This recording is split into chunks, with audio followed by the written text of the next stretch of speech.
What's up, guys? Hold up. It's my thing.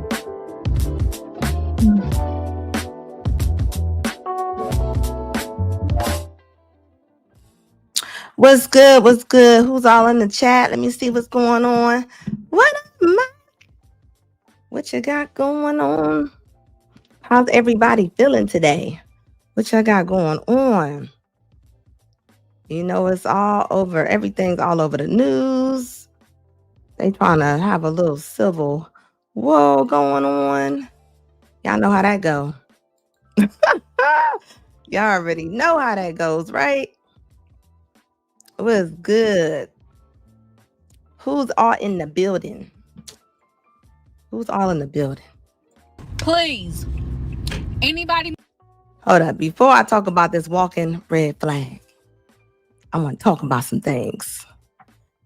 You know what? This is my perfect example, guys, of a lady who meets somebody and she doesn't realize that she's the red flag too. Like, yeah, he's a red flag too, but she definitely is one too. Take a look at this and we're going to talk. Moving to Charlotte, fresh faces in Charlotte. Do not date anybody. The dating scene in Charlotte is trash. So let me tell you about how I was talking to a dude for not even 2 weeks and he tried to scam me. Okay, first red flag is that red hair. The next red flag is all of them hand movements back and forth. I'm going to tell you right now, fellas, you ever talk to a woman and she's doing all that, get rid of her fast. Okay? Boom. I'm working on a Monday. I get off work around 1, 2 o'clock, had an early day, so I'm heading home. So I work on Independence, right off Independence. And you know, when you come the direction where like the dollar store, Rainbow, American Deli, Domino's, like where the plaza at, you come in that direction. I'm on that side, driving on that side. Okay, cool. So as I'm driving, a car pulls up beside me. Well, keep in mind we're driving, so it's driving right beside me on my passenger side. He started going crazy on the horn. Beep, beep, beep, going. So I'm on the phone with my homegirl. I turn over and I'm like, fuck, and I start laughing because I'm like, I know he ain't beeping no horn at me. So then boom, he come on my driver's side, and then he rolled down the window like, pull over. Why do the girls got to be so dramatic when they telling the story? They don't know how to tell a story no more without doing this and moving hands and snapping. Like, who made this cute? Is this like that B. Simone stuff? I mean, come on. Y'all do know social media is forever. I mean, forever. So when y'all be trying to tell a story, just remember, they can pull this back up.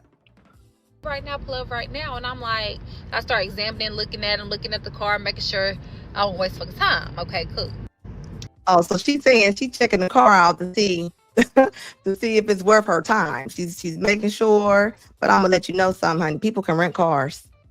Then after my examination, I signaled for him to pull over to the store. And I ain't even gonna lie, as soon as I pulled over, y'all, he approached my car and he came correct how he should have. He came over, he was like, what's your gas tank on? I said, I'm halfway, but I could use some. Okay, boom. He started asking about my tires, asking about my oil change, all that shit. So he came correct, the nigga correct. Fellas, y'all pulling ladies over and filling the tanks and asking my oil changes and tire rotations? Usually niggas approach you, only want your phone number, but he came correct. He did what he was supposed to do. So boom, he come back with me a water at the stove, put my gas for me, fill me up. Okay, cool. So we start chopping it up. He said that he 30, he got a kid, I got a kid. We exchanged phone numbers. It was a good conversation. So boom. Once we leave from there, we start texting. Keep in mind, this is on a Monday. We start texting all the way up until Thursday. We were making plans to meet up on Friday. I had a message at 3:30 in the morning, basically coming from an email telling me, Mecca, I've been in jail. I'm so sorry I didn't ghost you. Please don't think I ghosted you. The feds. Hold on. How did he send it? So you telling me that she met him, he went to jail, and then he sent her an email. That don't even make sense. Why didn't he just call you? In my people's house, like, I didn't have your number. I'm so sorry. I don't know what you would think. Just basically explaining himself for why we haven't communicated in all these days. 2 fucking days later. So boom, today. Her hand motions are diabolical, to say the least. He hit me with good morning, how you sleep, casual conversation. Then he hits me with, hey babe, see if somebody want to make some money. First of all, I'm not getting into none of that. You was doing it before me, you can do it now. Don't ask me to find you no bait for nothing. I'm not going for it. So I told him no, I'm good. I ain't into all that. Keep in mind, I didn't even respond. I guess he. Let me tell you something. Somebody ask you, do you want to make some money? It's not going to be easy money. I'm telling you right now. And she looks like the kind of girl, if somebody needed to ask that question, she looks like she would be a perfect person to ask that to. Am I right or wrong? Like, for real. Like, come on now. Like, this is crazy. Somebody you just met on the freeway? You just met on the like, come on now. This is crazy. And this goes back what I be saying when people be like, I can't never meet nobody because everybody crazy.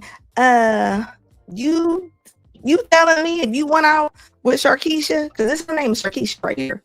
You telling me you could not see that attitude? Like, I always think about when somebody and when you see him, you be like, nah, that's what you like. This is what you like. If you dated this for years, you like this. You like this. He threw every flag on the play, and so did she. Got the hint because he texted me again saying, sorry, won't ask again. I said, thank you. How was your day going? Then we started with casual conversation. He said his day was slow, Okay, cool. Then he hits me again asking me for a favor. Okay, first things first. As a black woman, as a single woman, a woman living in I understand that you will go to gym. Like, come on. And you see her caption. It says, a guy tried to talk to me. I think it said, try to scam her. She did a 1-2. A 1-2, I didn't see the 3. She was doing too many hand movements for me to do a 3. So I'm going to tell you probably what she did. And a woman in general, please understand, Lil Mama is on me at all times, baby. I'm not worried about nothing. Why do you have to have a pew-pew on you at all times? I guess they was eating her up in the comments telling her that she pulled over a man and she didn't know him and they start talking too fast. So her rebuttal was, my little mama stay on me. What? Why are you talking to people where you even got to have little mama on your hip? Secondly, I feel like with a lot of parts being left out with the assumptions, like, you have to understand, I feel that if someone is approaching me, it's a lot of ways a woman can be approached. A man can approach you and just ask for your number, and then there's a man who can come approach you appropriately and court you and do something beneficial, whether you may be interested or not. I felt it was feasible, and I felt like it was appropriate for, if you're going to approach me at a gas station, the least you can do is put gas in my car and put air in my tires if that was needed. So you telling me that when when y'all talk to a woman at a gas station, least you can do is put gas and put air in her tire. Are you serious? Girl, this is sad. Secondly, just because a person decides to engage with conversation or furthermore like communicate with a person does not mean that they are all of a sudden a priority. I already said, like, I didn't even talk to this man for a total amount of days to equal a week for the simple fact of the whole jail situation. But that's neither here nor there. I didn't know this man from a can of paint. So the last thing that he was to me whenever a conversation ended was a priority. I just never thought I was going to speak to him again. And I forgot to tell y'all in part 1, when we initially was engaging in conversation, off rip, I get into questions like, what's your religious beliefs? If you don't believe in God, there's nothing for us to talk about. I start asking. I know she ain't talking about asking him his religious belief. Why she looking like she just came home herself. About profession, like, what do you get into? So let's get into the profession. He said he helps people make money. I'm like, okay, maybe you need to elaborate because I'm not understanding. He said, I'm going to just say, I scam the system. I don't scam people. Okay, so I'm thinking, okay, he is a scammer and I know not to have no wallet, no cards or nothing of personal information around him. So hopefully that give y'all a context of like what the conversations consisted of. So like anytime, for example, when he would be like, hey, hun, see if somebody wants to make some money, like he would always say behind that, like, I got $1,500 for you. I got $2,500. Like, he would say something as far as like breaking me off in the back and if somebody was to get some money or something. Okay, so boom, let's get into part 2 for real. So anybody said they're gonna break you up some money, that you are involved now. You are involved. After he asked me that, I just didn't give no response, and I guess he got the hint basically saying, sorry, I won't ask again, da da da. So then he ends up asking me a favor, And the favor was, he was like, do you think that you can Apple Pay me and I give you cash? So I'm like, I do that for homegirls. I do that for people. You know what I'm saying? Like, I don't mind Apple paying somebody and just getting cash. But my thing is, with me not knowing you, you're going to be in my presence when we do this transaction. I'm going to get the funds first, and then I'll send you the funds after I get the cash. And this is what I'm talking about. This is the woman. This is what I be saying when I be saying she'll mess around and have a baby with this man. She'll mess around, have a baby with this man, and then she'll be like, he's sorry, this and that. This man has not done anything to show that he was responsible. Neither has she. And this is the kind of person that will be sitting there trying to drop the baby off on the front porch, talking about this your baby too, as if he showed you any kind of responsibility. So he specifically asked if I could Apple Pay $317 to a phone number, and then he would just give me $400 in cash. And I'm like, okay, that's cool, but it's going to be after I get off work, or we can meet up and then just do the transaction that way. But either way, I'm not going to send it to you now and wait to get the money. I'm not going for that. But you want for so much other stuff. What do you mean you're not going for that? Mike Knight said, why are so many beautiful single? Hold up. Why are so many beautiful women single? I tell you why. Because people be moving with their traumas and stuff. And you can see a brand new car and a messed up engine. And they think there's something else. A bus. They think another bus is coming. And whoever they're supposed to be with, they probably missed them. They probably was already around their person, and they didn't want them. They didn't want them. They didn't want them. So then he gets frustrated at the fact that I'm telling him that I'm not going to send it right then and there. He tried to say it was for a car payment, but listen at this. When he originally had got out, as he said not only did he had to bond out, he had to pay bills. So pertaining like to car payments, rent, all that other stuff. And I'm like, okay, well, I'm glad you were in a position to be able to take care of that. You're telling me that you're needing $317 to go towards your car payment, but you already said you paid your car payment. Red flag. Then red flag. You not understand? Like Kim James just said, because he said they're a frigid nightmare to deal with. They don't want to deal with themselves. They don't want to deal with their own self. And I mean that. You telling me, like, wouldn't the conversation just be over? Like, when you don't like somebody and they do something, why is the conversation not over? Why is it still continuing? like I never understood that. Like, if you don't like them, it ain't working out, why are y'all still talking to them? Why is there still a conversation being had? Why are they not blocked? This is, as the old saying goes, no matter how fine she is, there is somebody somewhere who is absolutely tired of her, and you not lying about that. As we're still engaged in the conversation as time goes on, after I told him I would do it whenever I got off work, he ends up saying, well, can you go ahead and send it because I'm going to give it to my runners or whatever he was saying. It just switched up what the money was needed for so many times. It's just like, I already know you lying. So fast forward. But she loves it. This is what I call a clean freak. She is talking.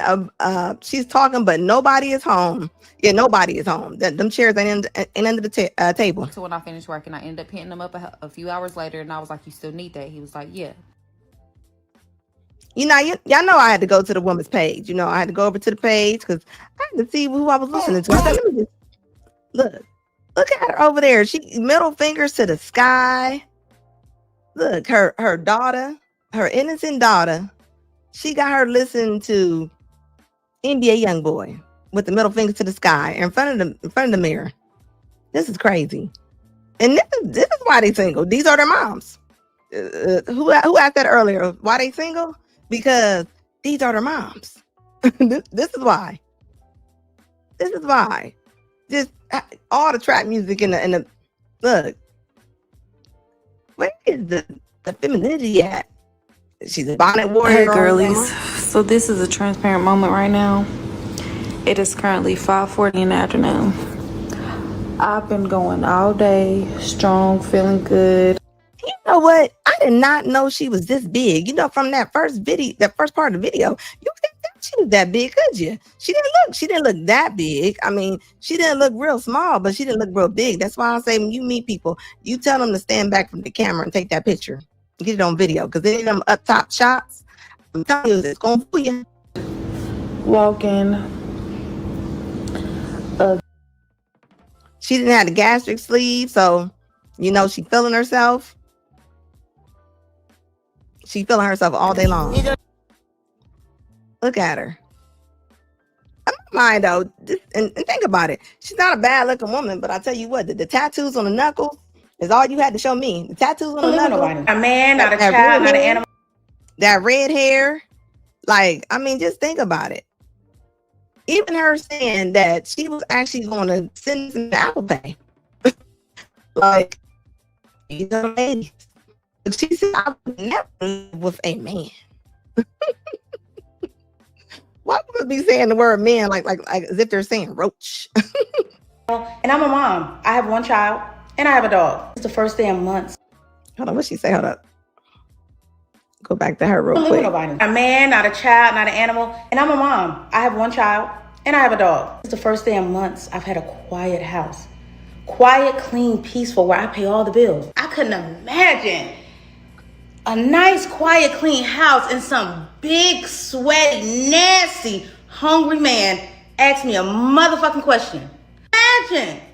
I know how y'all do it because I did it before, but I would never choose that type of tragedy for my life. She said that she has a child. Hopefully the child is grown. But could you imagine that child in the kitchen? She probably was like, this is my kitchen, my bathroom, my floor. Everything is hers. My door. Like, I bet that kid couldn't wait to get up out of there. And it's probably a tragedy either way, even if it's a female or a male. I guarantee it is. That needs to be your mama. It's my prerogative. I don't want to live with nobody, especially a nasty, big, greasy, hungry man. What kind of man she know? What kind of men does she know when she talking about big, nasty, greasy? And you know, and this brings up the part I want to talk about, right? You know how the women, they get, as their kids, they're like 17, 16, they trying to push them out the house. That's her. That's her right there. She's pushing the kids right out the house. She's making them leave. With my kid's father, I'm not gonna lie. I cheated. I cheated a couple of times. I ain't even gonna hold you up. Now, what stopped me from cheating? I ain't gonna lie. I went to go see this guy, right? And it was a shootout. Oh my God. And I'm like, oh my God, this is how I'm gonna get caught cheating. This is how I'm gonna get caught because... Hold up. So you on a creep and there is a whole pew marathon going on. That's your sign. Go back home. I'm gonna end up getting and they gonna find out that I cheated, but that's what like stopped me. And I'd never forget, I was with my kid's father, right? And my sneaky link at the time, he ended up getting a girlfriend. I was pissed. I'm like, how dare you break my heart like this? You gonna go out here and get a girlfriend? I'm looking on Facebook and it's around Valentine's Day and I'm thinking, you know, I'm about to get him a gift. I'm like, yeah, I'm about to see my sneaky link. I'm gonna spend Valentine's Day with him before Valentine's Day come. I look, such and such is in a relationship with such and such. I'm like, what the is this? So us, huh? Us, me. You with somebody else. If he wasn't yours, why did it bother you? He was mad in my mind.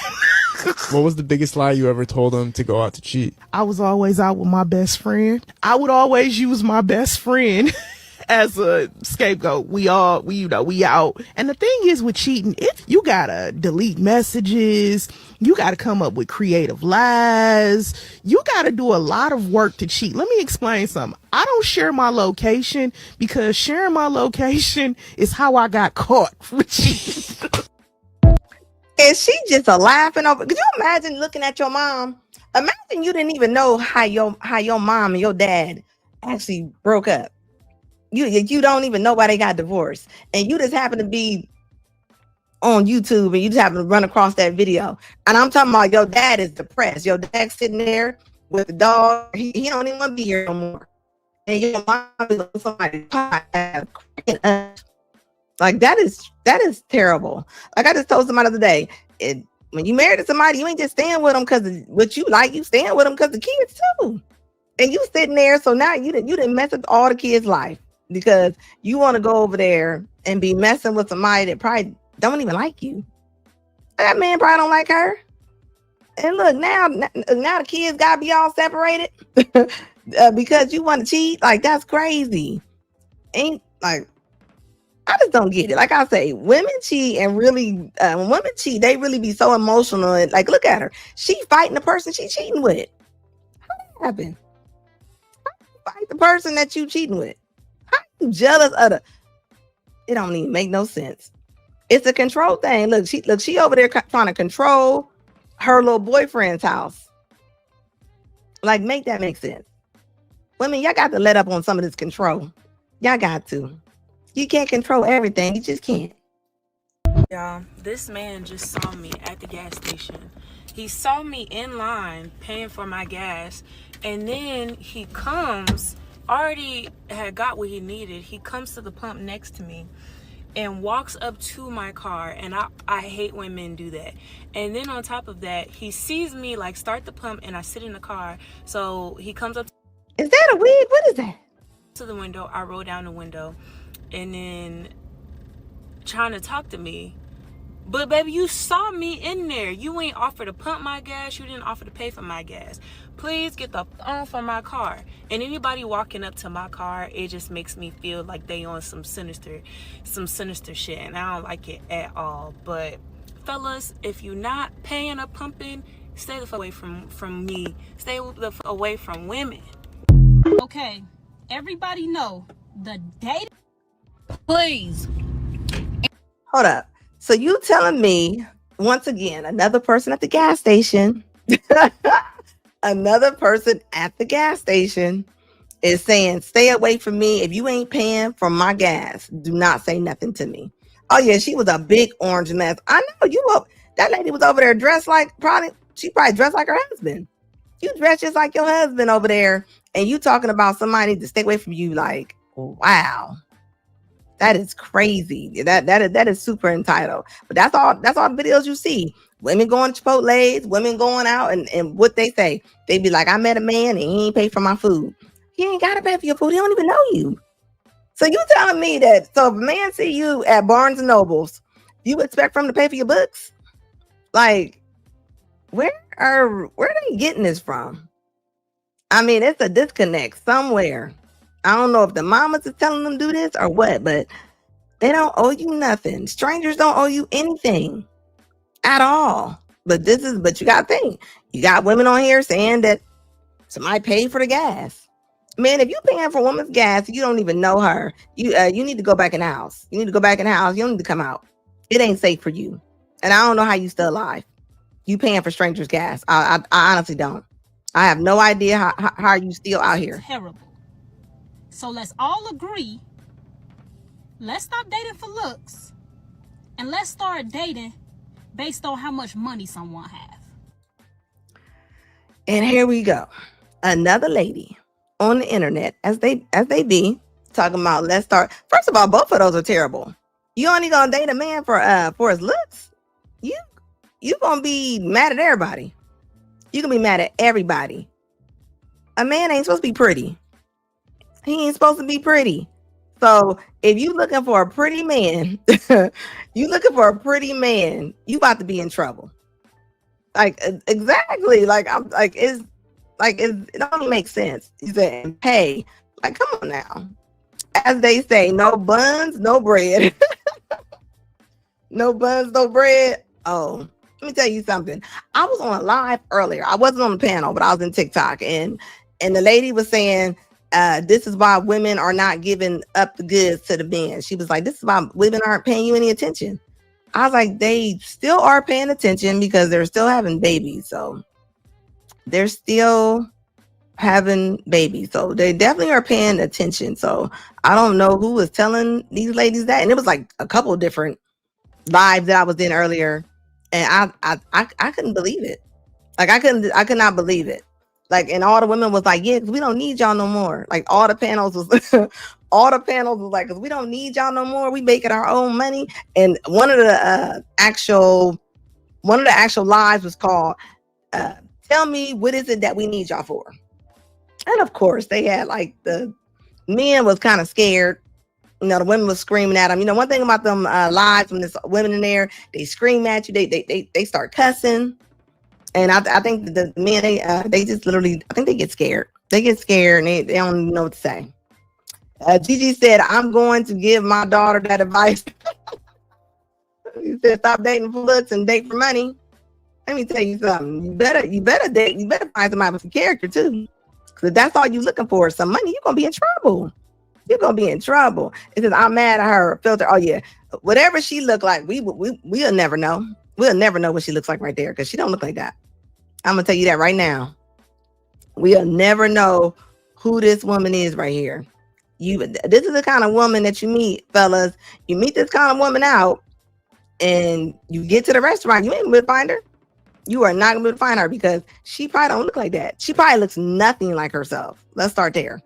And I mean zero at all. So I always tell people, like, come on now, like that's a really hard filter on that one.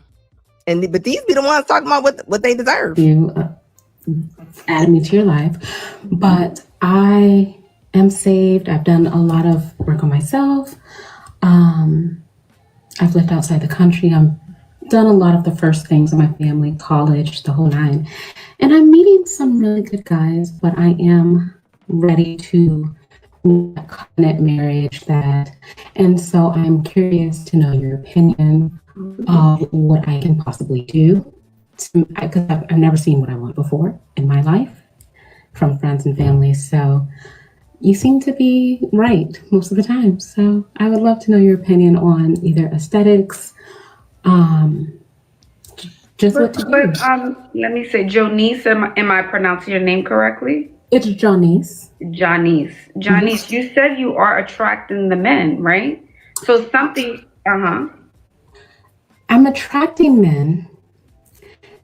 They are just, they're not one, they're not pursuing, they're not intentional.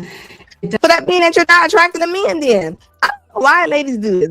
I don't understand. They be like, well, I get the men. And it's not the men that you want. So that means that you're not attracting the men at all. So I don't know why they do that. It said too much estrogen on panels causes chaos. Car crash entertainment. Oh yeah. And they always ask me to come up. I never go up. I never ever go up. Yeah, I'm not going into a middle of car wreck. That don't even make sense. Look, Divine Photo said high standards, high cholesterol, like all day long. Oh yeah, definitely. He said that metal booger in her nose. Hold on, which one? Is that the other girl? She got a ring in her nose too? What is up with all these piercings? And I seen a girl today, she had 3 piercings in her nose. It was a ring in each nostril, and then it was one on the bottom. Like, I was like, what is, like, y'all better not get into a fight. Doesn't go for the long haul, longevity. Okay, so you guys exchange numbers, and are you guys talking on the phone a lot? We'll talk on the phone, we'll have dates, what have you. And then around the 3rd or 4th date, they either don't plan anything, they don't do anything, they fall off. They'll say, you know what? One guy literally said, hey, I can't do this. So, okay, what made him say that? What triggered him to say that? So you guys are sitting there laughing, gazing into each other's eyes, and no. Oh, he sent it by a text. Yeah, so he didn't even have he's like, you know what, I'm gonna text you and let her know I can't do this. Like, but you see what I'm saying? Like, she was like, oh, I get men. She's like, men are attracted to me, they're coming up to me. There's nothing wrong with saying that men are not coming up to you. I mean, you can't fix the problem if you sit there and saying, oh, I get men. She just said that. We were supposed to go out one night, and I kind of figured he wasn't the one for me, but I was giving it a chance. We were supposed to go out one night. I asked for a grown and sexy ambiance date, live music possibly, and he was like, I can't take you out tonight, I'm sorry. And that was that. And how many dates did you guys go on before that text message? We had gone on 2 dates prior to that, and then we were FaceTiming. And what were those 2 dates? If you're asking for an ambiance date, that I'm assuming it wasn't like y'all wasn't going to dinner, y'all were walking, coffee. No, he was very boyish. He took me on dates to the mall, and he did. Oh, yeah, we're shopping. Yeah, he did buy me a dress, and so I was like, okay, that's fine. The first one, but then the second time he took me to the mall again, and so Okay, I went back to the mall more shopping, and then what happened? We went to my favorite movie theater and watched a movie. And then when I asked for the third date about the ambiance, all of that. You wanted a quick dip. You wanted a quick dip. Where did you meet? So basically, she wasn't happy with the other dates that he took her on. But she just said he took you to the mall and bought you a dress. How many men doing that? And you talking about boyish? She wants the social media date. She wants the rose petals. She wants the that's what she wants. Him? Is this dating apps? Are you meeting them on dating? No, I meet people in real life. I'm not on dating apps. Okay. Yeah, he's not serious. No. Can I see what you have on, Jhonice? Can I see? I literally just threw this on. Okay. Something very casual. Ashley is not impressed. She didn't even smirk or nothing. She was like, okay. Like, he said he got a better offer. Yeah, I think so. Ladies, y'all can't just take over all the time. If he planned the other dates, he wanted to go to the park, went to the mall, he bought you a dress. I mean, it sounded like he might have been liking you. He might have been trying to fill you out a little bit. But she was like, oh, I'm going to need some candles. I'm going to need candles and Salt Bae. Okay, I don't mind the sex. I don't mind it. You have a great shape. But I want you to invest in more quality items, especially when we're thick and we have curves. Because sometimes when we exploit our curves too much, this goes for all the ladies, we can attract low quality, dusty men who don't want to do much. So if we show a lot of body, and I know you can't help that, this goes for every girl. Let me say what Ashley might really want to say. Baby, you need a girdle on. You need to lose some weight. You're over there busting out like a can of biscuits. You can't wear thin fabric like that. You can't wear thin fabric when you got a lot of stuff to try to conceal. So, they put it back on talking about you going to attract the dusties. No, you need to care about what you're looking like under them clothes. You can't, but nowadays, women walk around with a tight belt and the gut hanging right over their stomach. They care less. But this is what she's trying to tell her. Look how soft she has to say it, though. Why we gotta speak that soft? Why we gotta speak that soft is to tell this woman to put on some different fabric. Girl, we all have been guilty of it, right? But if we show a lot of body and then we're not investing in the quality of clothing that can read a certain way to a certain man. Does that make sense? Absolutely. All right. And when you go out, I love your hair, but I want you to define the curls more. Define them. Okay. All right. Or we wear makeup when we go out. Yes, I was just getting ready for bed, so I threw this on just for this. Typically, my look is a light makeup, a little concealer, either tinted moisturizer, shaping my eyebrows. I do always wear my eyelashes and a little mascara and lip gloss with a little liner. Typically, if I go out, I'm in a button-down silk top or cotton top, either with. Hold on, a button down. A button down. She's saying if she go out like on a date, like she's working at the bank. Is that what she said? I don't wear jeans and I don't wear sweats, so I'm either in a skirt, or a dress, or some type of trouser. Okay, and I can see you with an older guy. That's what I feel. An older man. I don't even want to say 40s. I want to say 50s.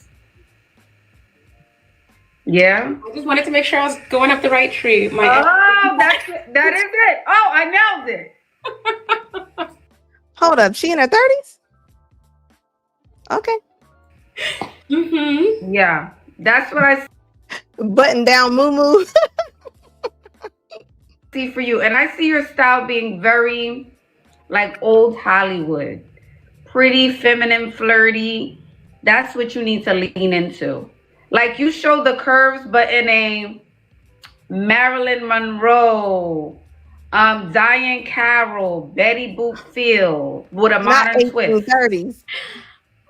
Absolutely. And Oh, why are you laughing? Did I nail it? you are nailing it. That is literally my style. I love a dress. I love a nice flowy dress, but that cinches the waist a little bit just to Yes. the shape. I'm a silhouette girly. Yes. That's you. And you need to go to those spaces where those men are. Okay, and maybe that's where I can use some assistance. So I'm going to a golfing event on Monday. Oh. I'm doing a local cruise this Saturday. Okay. My birthday is this Friday, so. Oh, happy birthday. Thank you. But okay. Yeah, I think she's 33. But you know, weight makes you look older.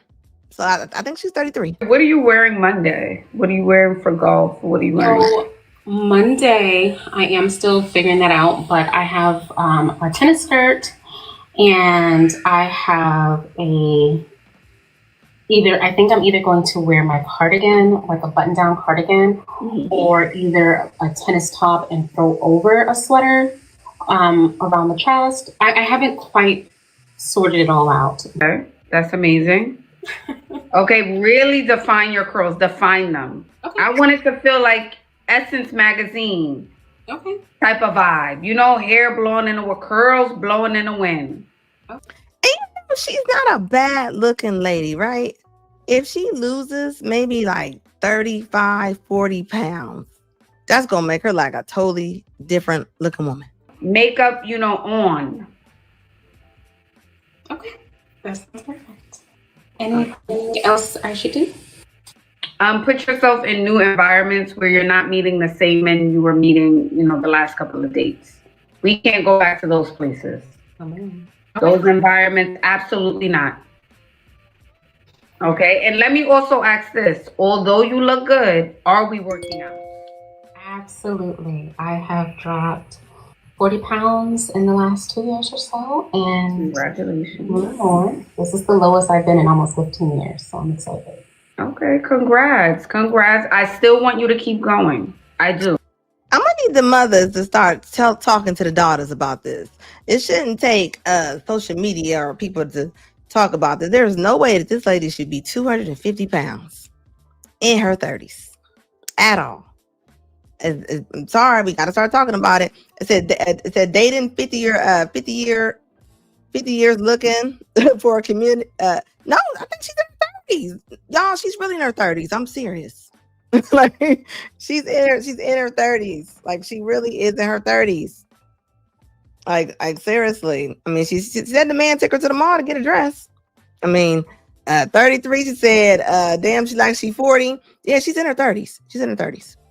That's why you can't gain all that weight. So she has too much competition. Yeah, because the 50-year-old man gonna want to date 30-year-old, 35-year-old woman, 30-year-old woman, and he can. And he can.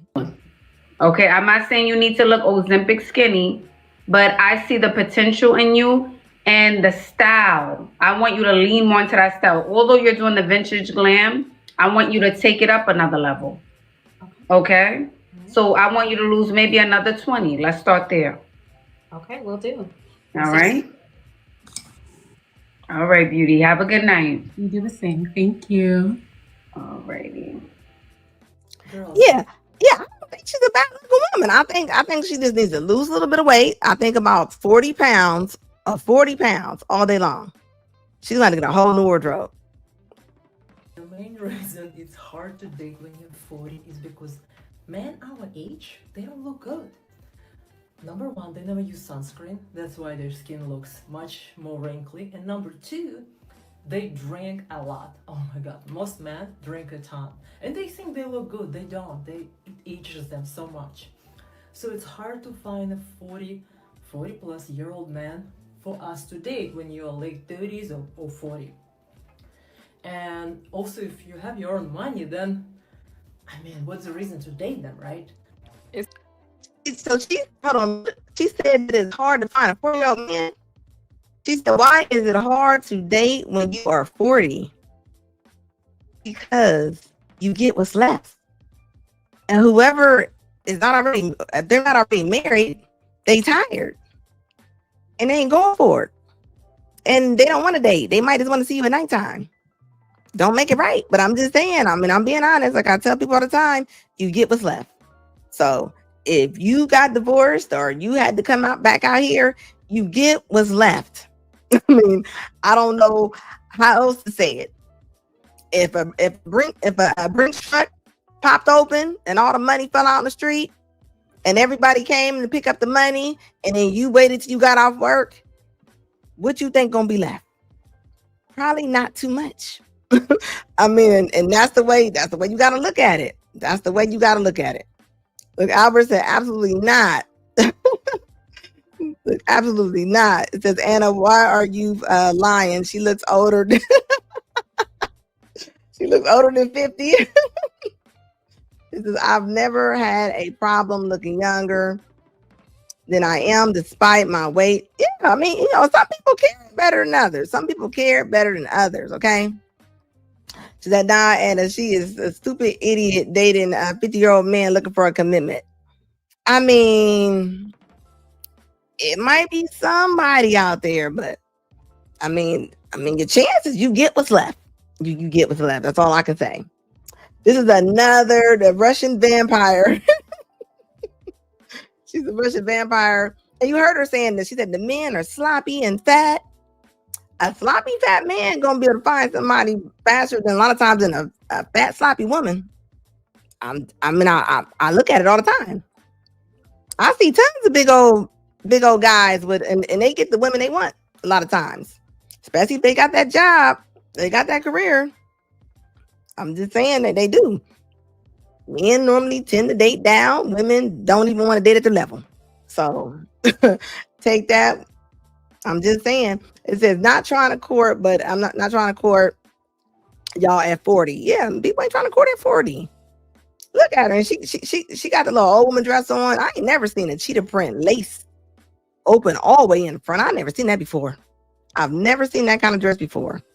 Tell me, why is it hard? I understand why they say it though, because the women, somebody for everybody, somebody out there. That is a lie. That is a lie. Since this woman gives off stalker vibes, she definitely look like she get you fired, and she might do something to your car too. Now that she does look. It says men are not trying to court women in their 40s. Yeah, you not understand that a lot of the women are saying, if he don't do this, he don't do this, I'm not going. I'm like, and I'll be trying to explain to him, he doesn't have to do that. I mean, because you're looking for things that you should have been looking for when you was in your 20s. You can't demand that. You can't. It don't mean you're gonna get it. So dating is musical chairs. Exactly. When the music stops at 30, when you are a white woman, yeah. I mean, sometimes they age like cheese in the air fryer. So you really gotta moisturize. You gotta slather that on at nighttime. She lost 40 pounds in 2 years. She is effing lazy. You lost 20 in 1 month. Ooh, congratulations. I'm telling you, and as a woman, you got to think. And women get mad when men say that, but it's like, okay, let's say she has a baby. You have a baby, you're going to gain 20, 30 pounds sometimes until you get it back off, So imagine, and once you make them fat cells, they don't go nowhere. I don't know why people are not telling people that they don't go anywhere. They're always there, so you always have to watch it. For us to date when you're late 30s or 40. And also, if you have your own money, then I mean, what's the reason to date them, right? It's a shame that y'all gotta live till. And think about it. That lady, Urena, no, that's what her name is going to be right now, Urena. Urena is thinking about when she was in her 20s, and she's thinking about how she probably had her weight with the men. She probably she probably was turning down all the dates. You probably couldn't catch her. Now that phone has stopped. That phone has stopped. Ain't nobody's calling her right now. And this because somebody likes her. She thinks everybody like her. I'm telling you, I talk to the ladies. I'm telling you, I know how they talk. She thinks that she's really gonna have a chance to go against the 26-year-old. And you don't. You don't. And what do women say when they combat that? They'll be like, well, I got a better job. I'm smart. Like I said, men will date down. Only a lot of women don't want to date that. They don't. So men got more choices. What part of that y'all don't understand? Y'all, hi, to play over. Okay, first of all, before we even get this started, that red 12-inch wig that she has on is all you need to know. Want others for them to want you.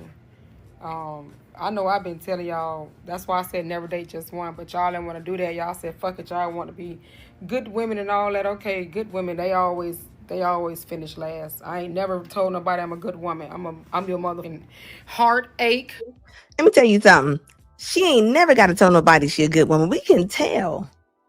Imagine your brother walking in the house and this is his new girlfriend. You at I'm just saying, you imagine you over there getting food off the barbecue grill and you turn around and it's her. She got the dog chain on and everything. Like, come on. You better not bring that home. If you bring that home, that's on you. That's on you. That is on you all day long. Look, it said blonde wig. It said blonde wig, shoulder tattoo, Cuban link. Yeah. She looks rough. She looks rough. As Perb said, I would choose her in a pickup football game. It said this heifer is musty. Yeah, she definitely she does not. You know how some women, when you see anyone, they smell like, I don't know. You can just look at her. She smell like old cigarettes and Parmesan. Albert said, huh? It says this is Uncle Ruckus mama, Bunny Ruckus. And trying to give advice. And the women was agreeing with her. The women was agreeing with this woman. Yes, they was. They was agreeing with her. I promise you they was. It says her chain looks like mine. Yeah, like masculine. Women, I'm gonna say this. I don't know if anybody ever said this to y'all. When y'all wear them big old masculine dog chains like that, men can get away with that. Y'all look stupid wearing that. What is that about? Heartbreak. I'm gonna be stressed. I just listen. When I say I'm gonna stress your ass, you're going to be stressed, and I'm gonna do that shit right in your face. You better ask that nigga. That nigga was like in the club, stressed like the fuck, and I was showing him. She got them Hennessy lips. I don't know. Like, is that a cheetah dress? She literally has on the "Don't Talk to Me" package, the 613 blonde wig, the dog chain necklace. I'm gonna need, ladies, the guys, put it in the I'm gonna try to put it in the chat if y'all like cheetah on women, please, because I don't think they don't know. They don't know, and I need y'all to be honest. I need y'all to be honest. I need y'all to tell these ladies y'all don't like cheetah print. If y'all don't like it, I guarantee you, this is the kind of woman that she either got that little fuzzy steering wheel or a cheetah print. Guarantee you, she has a cheetah print steering wheel or it's fuzzy. Or it's fuzzy. I mean, I'm gonna need you to stop it. She smells like white diamonds and bad weed. She probably don't even smell like that. She probably smell like some Bath and Body Works spray. That's about the only thing she smelled like. She said, "Yo, woman came. Oh, yeah, them teeth ain't no joke. She gonna be able to get over it. She gonna be able to get open anything. What the F is going on?" Albert says, "A walking red flag all day long." Is that who made her mad? Her parents? Her life? Her parents. Women be mad. Whatever their parents do, a lot of times they go off of that, and that's their playbook. That is their playbook. Ask a woman how she feel about her father sometime, and you gonna know everything you need to know. I promise you. Not all, but most. Gigi said a huge red flag. Oh yeah, she looks absolutely crazy. Is it laughing out loud? New one to me. I'm telling you, Hennessy lips. She do got them Hennessy lips, you know. Like she would be a good candidate for that tattoo, that lip tattoo. Like, yeah, like I don't like how's your like I don't know. Them lips look strange. The cheetah print is for the 304s. They're like that is the 1980s, okay? And I don't know why it's like, I don't know. Then the zebra print, I think that's even worse. The zebra print, I think, might be worse than the cheetah print. I wouldn't let none of my friends crack this Pukisha. This the kind of woman, she definitely stealing something out your house. She taking a candle, she's taking something out your house. I guarantee it. But the fee is not the only one. Bigger an option. Stress. When I talk about stress, I just listen. When I say I'm going to stress your ass, you're going to be stressed, and I'm gonna do that shit right in your face. You better ask that nigga. That nigga was like in the club, stressed like a fuck, and I was showing him exactly what the fee is not the only one. Bigger an option. Stress. When I talk about stress, nigga been going hard. Look, Purge says some of us will still hit it though. It's tough out here. Man, I tell you what, you better let the windows open because she don't look like, I mean, her face looked like it stinks. So I couldn't imagine what it smelled like down there. I said it. I mean, it don't look like it's, I'm just saying. It says hide the money. It's a hide the money, y'all. If the poor people all around, you ain't lying. Like she definitely, that's her all day long. And she got that, but you know, this is the kind of person, this is the kind of woman though to be like, we don't need no man and F a man, and I'm a stress you out. Like, why? Somebody said cheetah print is for the working women of the night. Because when you play that good girl shit, you will get treated bad. When you treat them like how they should be treated, how they want to be treated, how they trauma treats them, then you will win every time. Trust me, I'm telling you. Would that be kind of backwards if you treat them like their trauma treats them? And she said that and like came back with the neck and everything. Like you treat them like their trauma, like wouldn't that just be me? Like I'm a little hard on her. I don't care. She can get me. You being on the internet, you gonna get mean stuff back to you. Sorry, it is what it is. It is what it is. That don't even make any sense. It says she don't need no man. She is the man. And she is the man though. Like she really is. But I guarantee it. Like you can't tell this woman nothing. Just imagine, even as a man, imagine this being your mama. Imagine this your mama. You got a problem with your girlfriend, and you gotta go in the house and ask her about. You gotta go in there and she has to give you some advice. What advice she gonna give you? She looked like she put cigarettes out on men's forehead. Like she's not gonna give you no good advice. She kicked all her kids out by the age 16, 17 years old. They all gotta get out. I'm gonna tell you that right now. She's kicking all the kids out. I'm gonna tell you that right now. Nobody is allowed to stay.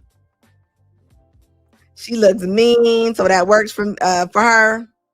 You know, but think about it. And some men, not all, but there are some very, very small. Sometimes when their mom was mean, they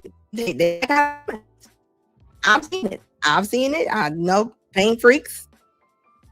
I'm telling you, I was on a live today, and that's what the one lady was saying. She was like, the problem with the men, she's like, y'all act like y'all can't take it when a woman being a little bit of mean. Like, when did y'all become punks? That was her exact words verbatim. That was her exact words verbatim. Like, I was like, what? Like, who actually goes into a relationship looking to battle? As if you're a gladiator. Like, nobody wants to be a gladiator in a relationship. Like, I don't know nobody that's just looking for that. It says, nah, she looks like chaos, drama, and regret. Like, yes. She said low ranking demon. Low ranking demon. Yeah, she low something. She definitely low something. Hey, Ebony, how you doing, baby? Look, from Louisiana. Welcome. Yeah, this the kind of woman you going to jail with. You have kids of her, you definitely going to child support court. She's going, but this is the kind of woman that you don't say nothing while you at court. You let her talk. You let her talk, and the kids, the judge is gonna push the kids to you. This is the kind of woman that you ain't gotta say nothing. You ain't gotta say anything to her. The judge gonna okay everything that she doing. I mean, I'm telling you, like, you ain't gotta argue with this woman. I never understood when people have child doing pick up and drop off with their kids. If you got a Charkeisha like this, why are you? She gonna fight, but she's gonna fight you. It ain't even a wonder. Like she's fighting. She ain't with nobody, and then you show up with your new girlfriend, and don't let you be getting married. Don't let you have a baby mama and you about to get married. Even if she never took you to child support court, that's when she gonna take you. He says, was she single? Was she blonde? Was her name Greta Lou? Yeah, like she just looked like she just dumps a pound of sugar into some baked beans every cookout. Look at her. This kind of woman, she gonna try to date your friends. Like she would try to date. She would try to date the friends. I promise you she would. She just looks like she would do that. And she says it with her chest sticking out. All them stupid tattoos. All that stupid makeup. Like, I mean, it's just a lot. And who's even wearing where she's from? Where do y'all think she's from? I'm gonna say I don't know. She kind of got that Crenshaw kind of look a little bit. She kind of got that little Christian, Crenshaw look. Where's she from?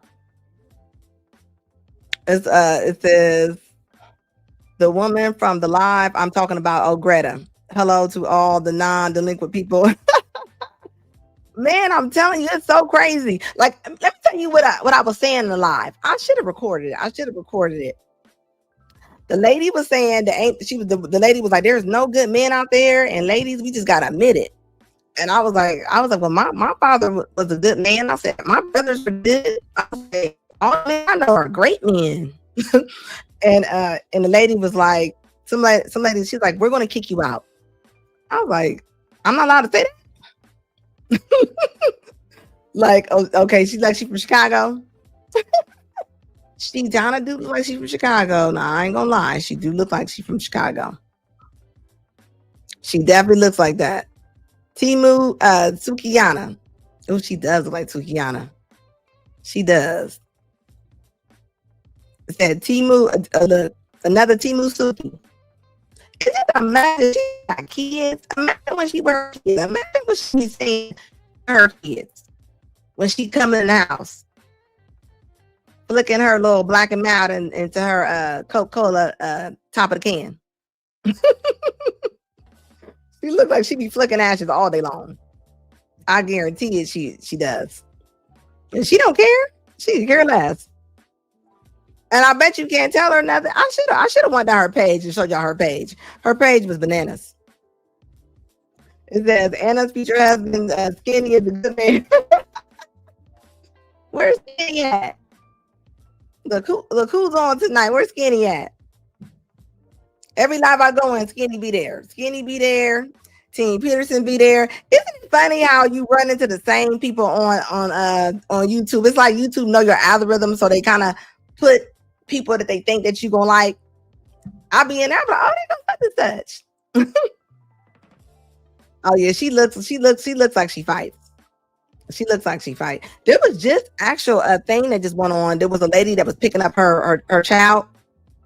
Her and the baby daddy got into it. The child's father got into it, and he actually put her in a headlock. And then his girlfriend came out and pew-pewed her. Like, it was crazy to me. Like, I was like, how do you have a relationship with your son after that?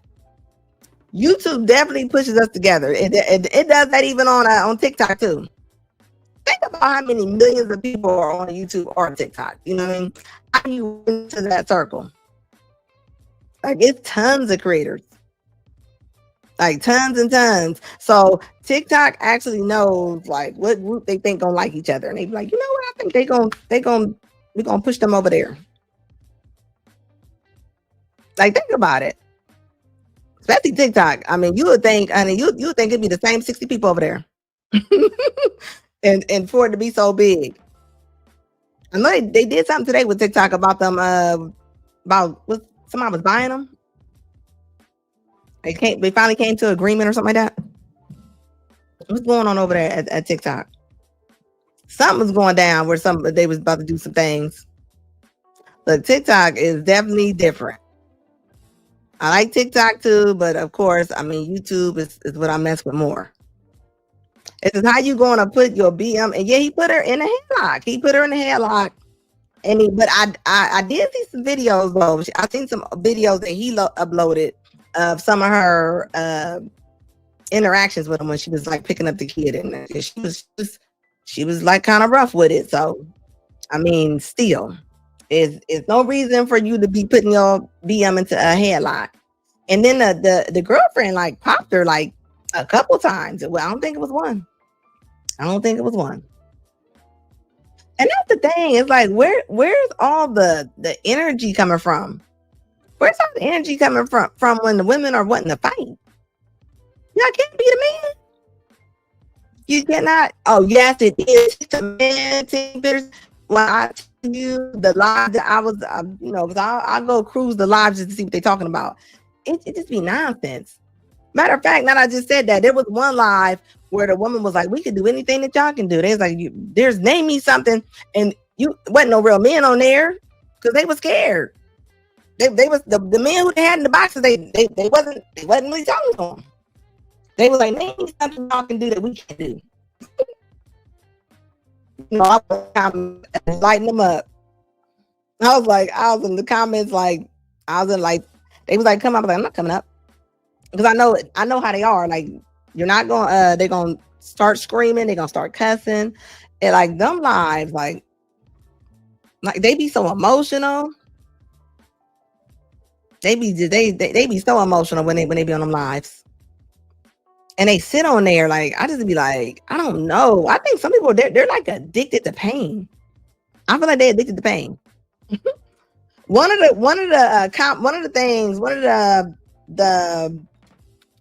the lives was called, it was like, why can't you just be happy to have a woman? Why does she have to be submissive? It's like, why can't you just be happy to have her without her having to submit? That was actually the name of the live. I was like, that don't even make sense. Like, what do you mean? I wonder if you can go over to TikTok from this live. You know how like when I add another screen here, I wonder if you can go over there. Yeah, they are chopped. When I say chopped up. It says using the word chopped is actually pretty funny. Is that like a chopped brisket, which is the factory cut? They are chopped. I ain't gonna hold you. This one girl was on there and she said, this is exactly what she said.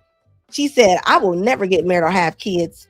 She said, "Because my dad was a cheater and he's still cheating on my mom. So I don't ever want that."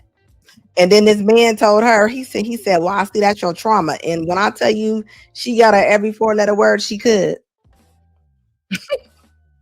I was like, I mean, he's not lying. You can't live through your parents' pain. Because I hate it so much when Black women wear blonde hair, just the preference. No, but you're allowed to say that you don't like that. You're allowed to say you don't like that. I mean, that's a bright 613 too. And then she got blue black eyebrows. She got them Tyler Perry eyebrows with that 613 color hair. I mean, it definitely looks off. It says, "Our women wild behavior." Hold up. In the ghettos it goes unchallenged, unchecked, from young, following the culture. You're not lying about that. Manufactured by a media of Black people. We don't own or control anymore. We even sold Tubi. You know, we don't got Tubi no more. We don't got Tubi no more. Tubi is gone. Tubi is gone. Tubi, they figured out people was watching Tubi. They're like, "Oh, let's go buy Tubi." Let's go buy Tubi.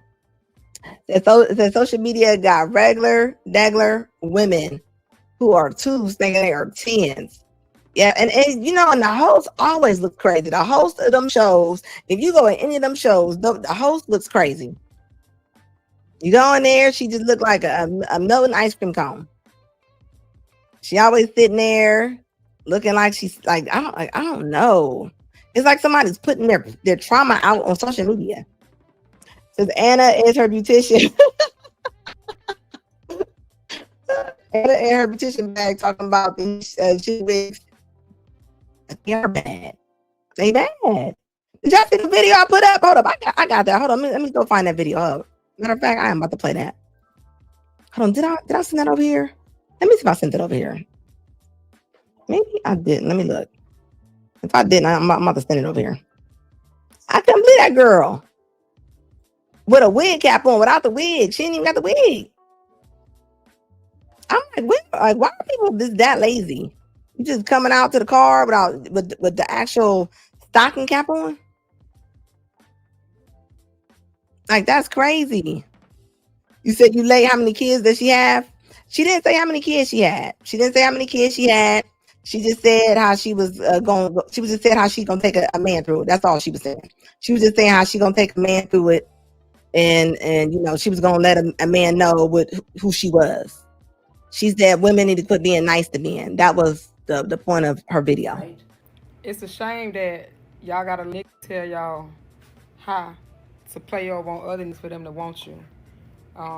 I know I've been telling y'all, that's why I said never date just one, but y'all didn't want to do that. Y'all said fuck it, y'all want to be good women and all that. Okay, good women, they always finish last. I ain't never told nobody I'm a good woman. I'm your motherfucking heartache, heartbreak. I'm gonna be your motherfucking stress. Listen, when I say I'm gonna stress your ass, you're going to be stressed, and I'm gonna do that shit right in your face. You better ask that nigga. That nigga was like in the club, stressed like the fuck, and I was showing him exactly what the he is not. The only one, bigger an option. Stress, when I talk about stress, nigga been going hard since. Because when you play that good girl shit, you will get treated bad. When you treat them like how they should be treated, how they want to be treated, how they trauma treats them. She said how they should be treated, how they want to be treated, how their trauma treats. That doesn't make sense. But you know, I've heard women tell other women, you know, what's that one book that came on said men like bitches? Remember that book? And a lot of women they was reading that book. They was like men like bitches. So a lot of women do think the meaner they are, they think that y'all like them. They think y'all like them to be mean like this. It says she used to be nice. Now she ain't never used to be nice. I'm gonna tell you that right now. She ain't got nice on it. Only time she nice is when she at the food stamp office trying to get recertified. That's about the only time she nice. That's the nicest you going. If you're a caseworker, that's about the only time you gonna get her nice. It says Sid and sloth eyes on this ratchet all day long. So sad. It said she ain't never been a nice woman in her life ever. No, she ain't never. But these be the ones right here. It says I used to like them a little feisty. Now I'm too old for that. Okay, so let me ask y'all, what makes y'all like them a little feisty? The ones that all two of y'all. Who actually likes them feisty? Can you imagine waking up with her? You know, she gonna have an old dirty bonnet on or an old dirty scarf. It probably stink. Walking around, and you know she don't take it off until she about to go out the door, or she ain't got that wig on. She was mean at 2 arguing. Yeah, I can see that. She probably arguing her sleep. Says Drake said it in a song. He don't like to call women bees, but it said, but the bees love it. I can see that. And some women love mean men. You ever seen a woman that she don't even like a man until he mean? There's women like that. If that's all they know, they ain't never had nobody be nice to them. They don't know nothing else. So when somebody is nice, you got to think about it.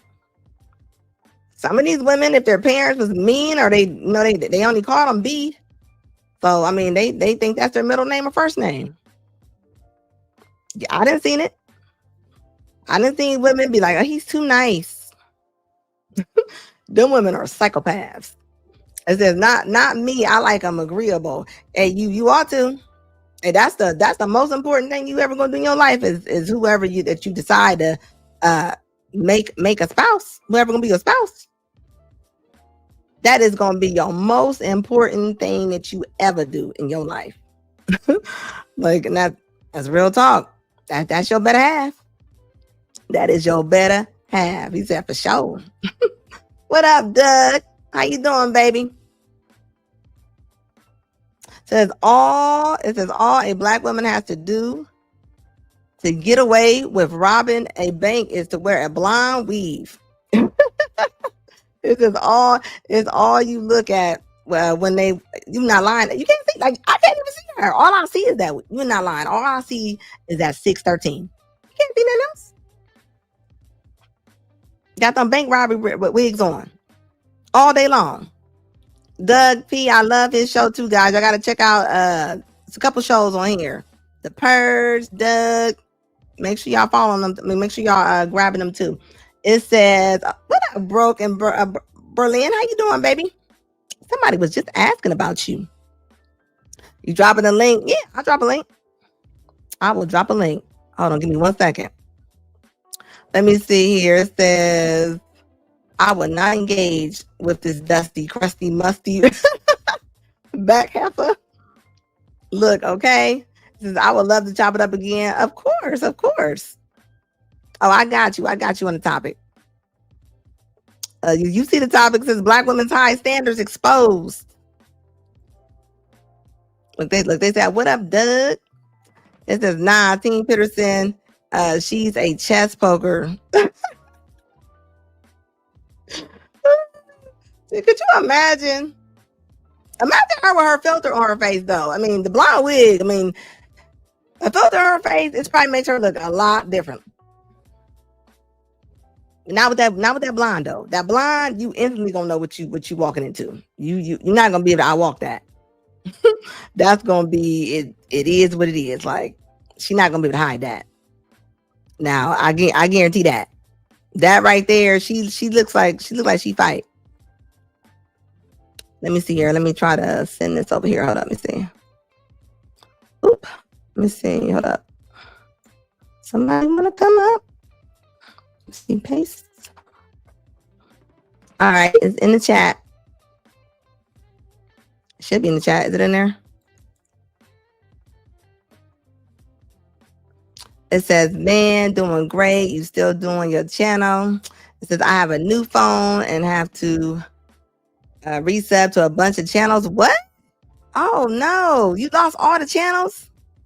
Well, some great channels in here, so make sure you pick them up. If you like my channel, you're going to like their channel. I will say that. You're actually in Germany, right? How are the women in Germany? Well, I was live on TikTok, and the guy said he was like, well, that's why we're going overseas. And the lady was like, and they don't even want y'all. I was like, why did they just make her that mad? Like, does it make them that mad because they know? Like, they definitely do. They like the men. Now, I done seen a couple of videos where the women didn't went overseas. It didn't work out too good for them. It was not the same thing. Have y'all seen the videos where the women went overseas? But see, women can't do the same thing men do when it comes to that. Because men can go over there and they can grab them up somebody and they don't have to make a lot of money. You know what I mean? What up, baby? How you doing? I'm doing all right. Normally I would have shaved and probably looked a lot more presentable. I've been up all night making videos, but all's good. Oh, okay. Is your channel called Broken Berlin? Is that the channel that you? Yes. Okay. I'm gonna have to check that out. Somebody said females be 4s talking like they 12s. How is it down there? You're in Germany, right? Yes. How are the women down there in Germany? Depends on which demographic you're speaking about. Okay, which one we're talking about. Well, no, the sisters are amazing. Okay. But then you have the subsection of the African women who have come here, and I'll say their temperament is actually worse than American women. Then you have Really? oh hell yeah. No. When African women get here, oh, they switch up super quick. Extremely quick. They are bougie as hell, and they're new at it, so they don't know how to finesse it. They just at least in America, the women who are bougie, they know how to sell it better and kind of, at least get in the door. Well, I find that the African women who come here, unless they already kind of grouped up with their African men, like normally they either looking for they're looking for a white man with some money, from what I see. Well, most of the African women that got here already have that, or they had that and then broke up. But then a lot of the African women here, they came here through a sponsor, and then they broke up, and then now they're single here. But they have a kid here, so they're here for good. But okay. Does that make sense? Yeah, I think if you bring somebody back from overseas, I think there should be some type of agreement where you got to stay with me for so many years. Because if not, think about it. You bring a lady from over there, and let's just say she's 22, and let's just say you get married to her, and now she understands the American ways, like, and she adapts the bad habits of a lot of American women, like she's going to leave. So I think you should have to stay for a little. I mean, you shouldn't just have to bounce like that. I just know from my people that I know, the Nigerian men, when the women come over here and they've been here for a minute and they're Americanized, a lot of Nigerian men, they don't like them because they said that they're too hard, because now they're over here and they're doing stuff, so they do not like they don't mess with them. And then the African women that I know that I see, like, they're normally looking for a white man. Well, yeah, but see, usually the African women that got to Germany, they couldn't get. It's very difficult to leave Africa unless you are like super educated or you got a super good hookup.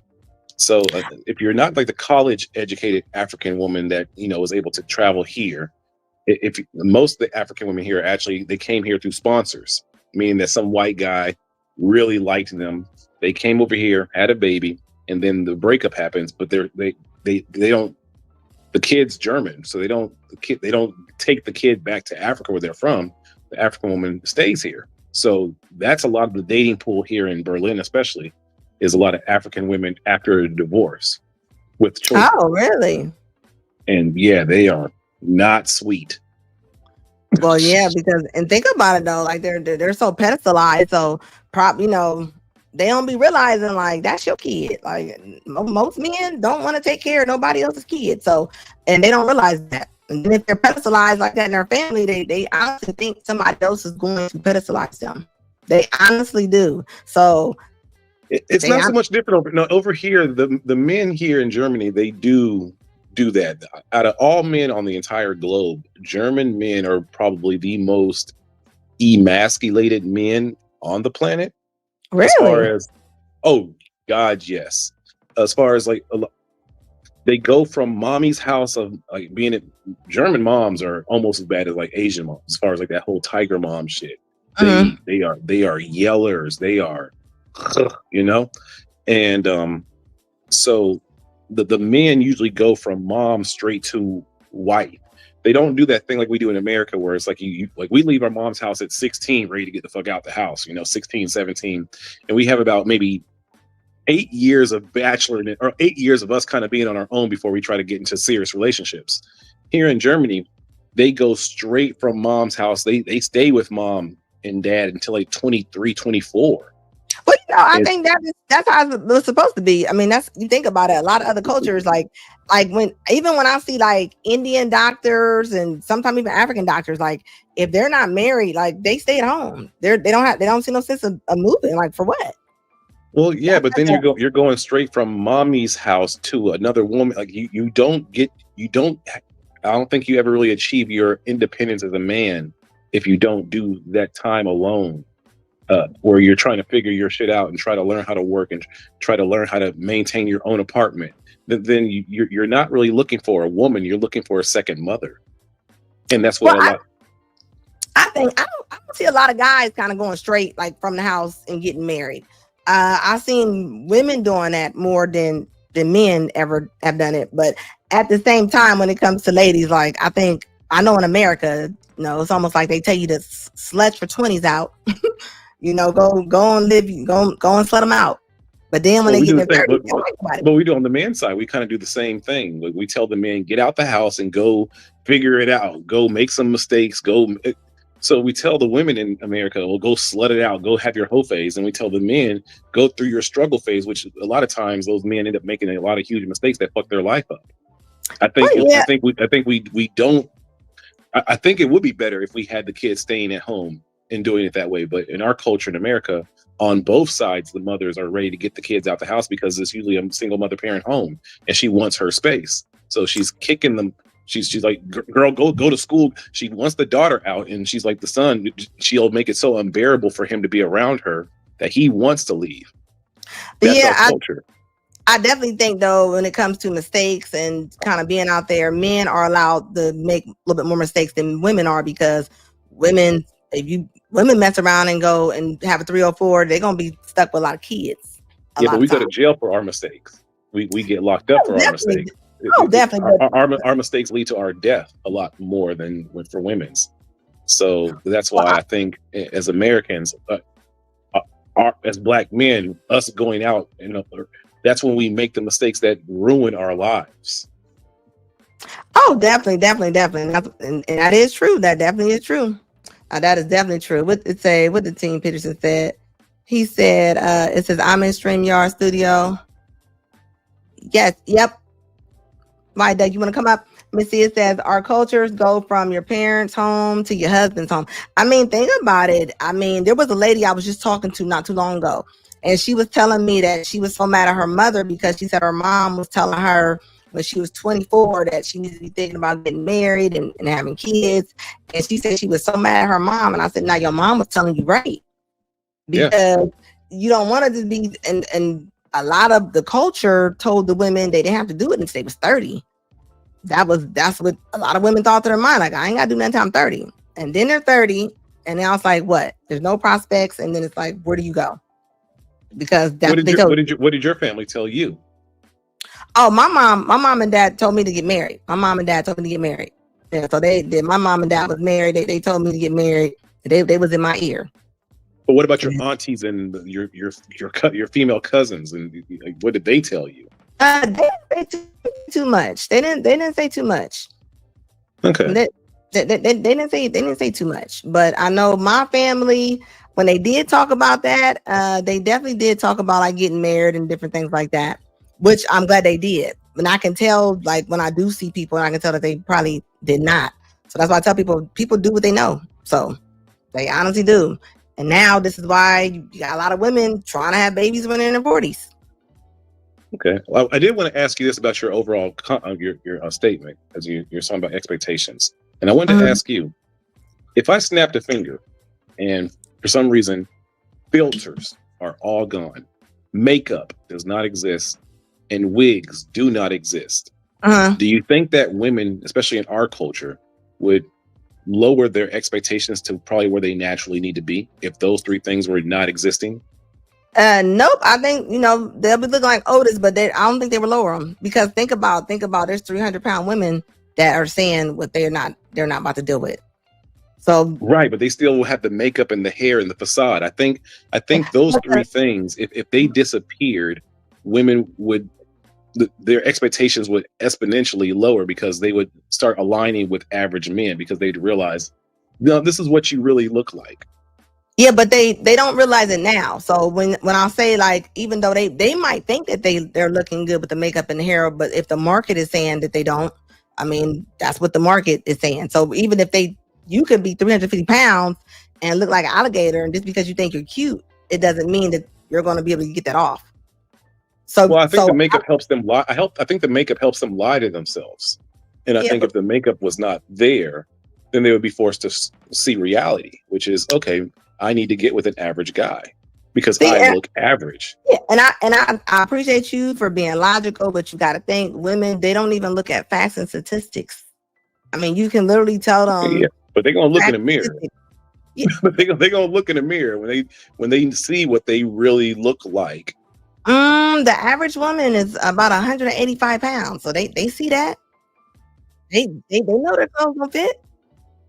But So this, I'm not bringing up I'm just bringing up the wigs and the makeup.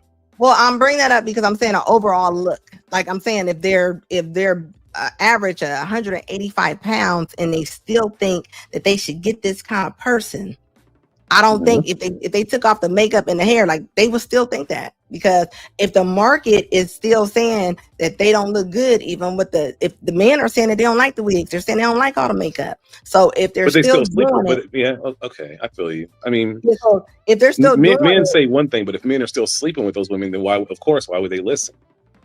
I mean, of course. But I think if the wigs and the makeup went away, then I think more men would actually not be sleeping with these women, and then that would also make them level set. I don't think so. I think if the men did stop sleeping with a lot of these women, like even that, like that one on the screen, I mean, I think that might make them have to strive for something right now. But no, these women, I'm telling you, I'm looking at them. I'm looking at the women when they're on there talking about what they not going for and this and that. See, I think that's when we see that. I think that's just their ego and facade talking. It's not really them talking. Like when women are doing all that extra Bravo shit, I'm just like, if you didn't have that wig and all that makeup on, you wouldn't be speaking like this. I really do believe this. Yeah, but I'm gonna tell you why I would not believe that is because, I mean, look how when the men are actually, I mean, you got social media now, you got actually men telling them what they don't like, and they're still doing it. Yeah, but I think you're missing my point. I think because I know what you're saying is true. Yes. But if that just did not exist and it was no longer an option to wear makeup or wear wigs, I think that women and their ego and their facade would not be talking the way that it does. Okay, so let me ask you this. Do you think that, you know how they have a scale, right? So do you think women who might be a actual 4, do you think that her standards are not still up there? Like she thinks that she's going to get the most? I think when the makeup and the wig would be gone, her standards would exponentially lower. But you know that not every woman still wears the makeup and the wigs, and those women still have the same attitude. So which women? What women do you see with that kind of attitude that don't wear makeup or wigs? I would do a whole pull up a whole bunch of women. Hey, you're glitching. Wait, you're glitching. Okay. I said I would do a whole. I would go grab a whole bunch of videos where women actually they actually have like this Disney princess idea of themselves, even if it's not them, it's just the idea in their head. I understand what you're saying. You're thinking they take off the makeup, take off the hair, that they're going to bring themselves down. No, I'm gonna tell you this. Think about a woman who has 3 kids and she has a couple different baby daddies, and she honestly thinks that she's going to grab a millionaire because she thinks that she can put on the makeup and go get him. Yes, that's okay, what I think. But she has to take that off at nighttime, right? She has to put the wig on the lamp. Yeah, yes, but yeah. So women in general think that as long as they get in the door and give the man the sexual pleasure, then it's like, well, I already got him. But they wouldn't be able to get the man if there was no makeup and no wigs in the first place. And if that were the case, then they would, I believe, lower their expectations to get the men that are on their level. Because I think you're thinking of it as if they were going to be logical. They're not going to be logical like that. They're not. They don't even. I know, but they would be forced to be logical because, again, if they looked how they looked without the makeup and the wigs, the men that they want would completely look right by them. Because they'll be out of shape, and so a lot of times women who are out of shape can make themselves pretty with the makeup and the wigs. If that were not the case, then those men, even though they already ignored, those men don't ignore them. They'll still sleep with those women, but they wouldn't sleep with those women if the makeup and the wigs didn't entice them.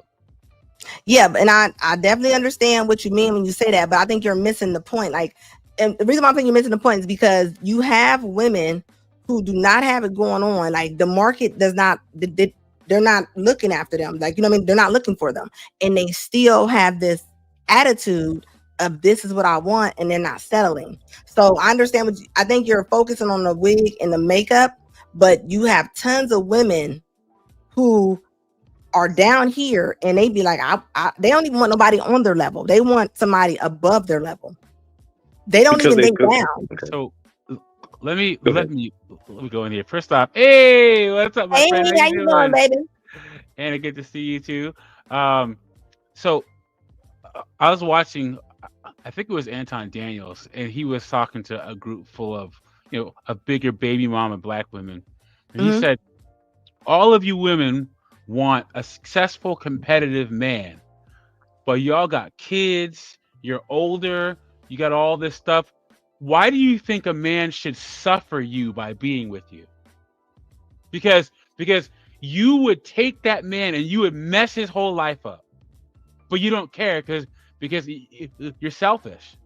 It has nothing to do with the weave. It has nothing to do with the makeup. It's because women think that they deserve a good man, even knowing they will mess that guy's life completely up, that she is no good for him. It has nothing to do with the wig, nothing to do with the weave, nothing at all. And women always conflate sexual attention with romantic attention. That's one of the biggest things with like modern dating and modern women. You have a woman looking like this wildebeest right here and thinking that because a man will sleep with her, it means something. Remember, like the great Kevin Samuels said, we count victories by marriages, not by messing with a guy. Okay? That's right. And a small minority of Black, remember, 54% of Black men have no children. Maybe 27% of us are married. So there's less than 20% of us that'll sleep with everything under the sun. Yep. So the makeup and the wig and the weave, it will disqualify women that wear all this stuff from men worth a dang. What you're talking about, my friend, are the less than 20% who will sleep with anything. It doesn't matter if she has a wig or not. But a guy worth his salt, who's put in work, who has expectations, will not deal with any of this at all. Yeah, it's like I think you not understand. Like it's inside of their head. Like they honestly think that this is what they deserve. Like, so I understand you're saying like if they didn't have it, like they don't have it going on now, and they still think that. Yep. I know it's just it's part of the ego death. I think that by having the wigs and the makeup disappear, it'll cause an ego death. No, my friend, no way. No, this goes. They're 185 pounds. Yep, and remember we are 4 generations into this social infrastructure of not being able to tell the average Black woman anything about herself at all. Like, who can criticize this woman here? You can't tell me that there hasn't been one person who's crossed her path and said, girl, you got to take that blonde weave off. But she ain't going to listen. Not at all. She's not going to listen. Yeah, the narcissism of these women goes way too far, man. No one can tell them nothing, ever. Yeah. Think about their mom can't say nothing. They don't have any men. The men was able to tell women stuff back in the day. Like they don't have they don't have them there. Nobody's there to tell them. And then nobody wants to confront that. Nobody wants to clash with them. Like they don't say anything. So they let these women think what they want to make them think. Especially the women. The women actually co-sign it. Yep. Look under the comments. Look under a woman's comments that look crazy on social media, and all you gonna see is, "Ooh, girl, you look so nice. You did it. You like." They celebrate it. And also, our culture, especially our women, just have this need to want to take up space visually and auditorily. Like they have to make the most amount of noise with their voice and how they look. There's just need to do it, and I have no idea why. In professional settings and personal settings, it's just they have to be looked at. They have to take up space, and I have no idea why. No idea. It's the programming in our culture. We have a look at me now culture on the men's side and the women's side. See me, hear me, look at me, and then but don't judge me. Well, I think when it comes to the women, though, I think women, they act as, when you talk to, like, even like, say you talk to a really unattractive girl and she'll be like, well, men talk to me, they come up to me, they actually count that as a win. I'm like, well, a lot of men will talk to anybody. That's not a win. That's not what's counted. And look, you gotta think the average woman making about $32,000 a year. They in a pure struggle mode and they still don't care. So if you take away their weave and their makeup, they're still not gonna care. You got women over there holding whole male bashing lives, talking about they cannot stand men, and they don't realize they won't be able to survive without a spouse, but they still don't care. Well, they can survive without a spouse as long as they keep getting, as long as they keep finessing random men, and as long as men keep tricking on them. That's why I think that's why a lot of women don't have to worry about getting a spouse, because they know that. But go ahead. Tricking is a bunch of singular instances that do not add up to long-term survivability. She may be getting dinners. She may be getting her rent paid every once in a while, but that's not going to translate into retirement. That's not going to translate into food. That's true, but the women aren't thinking that long. I mean, I got women in my family that are still finessing. Like, it stopped working after like 45, but they had a whole 20s to 45 not thinking about marriage, because they kept getting. They didn't have to marry a guy for, provision and protection, because a bunch of different men, dealers, scammers, whatever, regular dudes, blue collar, black dudes, whatever, they got so much attention from them in that time that by the time that they beyond hit the wall at 45, that now they're starting to realize, like, oh shit, I should have had a husband. Well, but until that happens, they don't feel like they need a spouse, because they have multiple men. Women want multiple men anyway. Let's just keep it 100. Women don't really want one man. They want one Superman that doesn't exist. They don't. They don't have that. Yeah, they don't have that. I'm telling you, it's like 69% eviction rate right now. 25% when it comes to repos. Like, they don't have that. So they might be starting their own movie on social media, like. It says otherwise on paper, and they don't have a lot of men working on them. They don't. If they did, they wouldn't be in the eviction court. They wouldn't be losing their cars. They would not. You're glitching again. Oh, sorry. You gotta make sure to plug into your router. You gotta plug in the actual line. Yeah, I am in there. Am I still glitching? Oh, you're good now. I don't think so. So maybe it's me when I go to my mic, but yeah, it's actually showing like they're not winning right now. Yep, they're not. I understand. Right now they're not winning. I'm just saying that in the past, this is why they think the way they do, because they have been winning in the past. Men have just kind of stopped. No. Wait, no, we do. Wait, no. Wait. We come from a '90s culture, and best believe in the '90s culture, men were simping like crazy. Have won more than black men. Black men have always made more money. I didn't dispute that. I'm saying that always been married more. Every measurable statistic except you're measuring it by marriage. I get that, and I understand that you guys are saying that to win, you're only counting marriages. I'm saying that. Why? First off, most of us are born in this world anyway, outside of marriage, and that's just the truth. So from that standpoint, I don't think that we value marriage as much as a culture that we try to pretend like we do. So we can't just now say, like, in the last 10 or 15 years, well, now we're only counting marriages as winning. When as a culture, we've never really looked at marriage like that until, before Jim Crow. And like before Jim Crow, and like the 35 years after that, we didn't really care about marriage. No, look, here's the thing. Winning is based upon outcomes, man. Okay. So what is the outcome that most women wanted back in the 90s? Was the outcome they wanted marriage, or was the outcome they wanted, what was the outcome that most women wanted in the 90s? I'm saying that married couples have better outcomes, which is why it's winning. Of course they do. I know they have better outcomes, but I'm saying in the 90s and in the early 2000s, what was the outcome that most black women wanted? It wasn't marriage. Yeah. About the 90s, it definitely wasn't. But you're the one talking about them winning in the past. So you just made my point that they haven't won in the past, not in the 90s. I know, but they thought they won because they were getting money from multiple men. So So when they looked at their married counterparts, they would say in their minds, like, well, I'm doing better than her because I have more money. I don't have to listen to what this man is saying. I can kick him out whenever I want. Like, so from their perspective, they thought they were winning. Everything what you guys are saying is correct, but I'm just saying that as a culture, we haven't looked at marriage as the way of winning. We're just now doing that now in maybe the last 12 years. But here's the thing about it, though. I always looked at it like that. I just think that it has been hard to do. Like a lot of women have kids, they don't have a man, but a lot of different things. But they have men. They have multiple men. Women with kids. Absolutely, women with kids have multiple men in their radar. That's not having a man, though. It's not a good thing. Like, that's not a win. I know it's not a good thing, but it is our culture. Having a man. Is it not? Wait. That part right there. Is it? Wait. We can have the conversation, but please answer the question. Wait, can you answer that question before we continue? It's the art of conversation.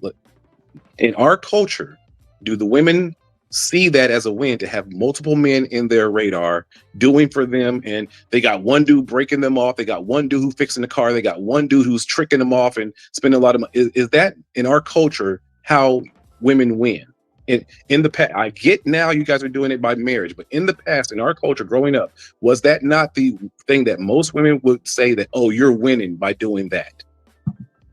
I think that by what they want, but the actual status, I think in actuality, Black women see winning as them being single mothers and not dealing with men at all. And getting their butt wet. They see winning as having multiple men doing for them. They don't want to be muses. They want to be managers of multiple men who have multiple. They still want men doing shit for them.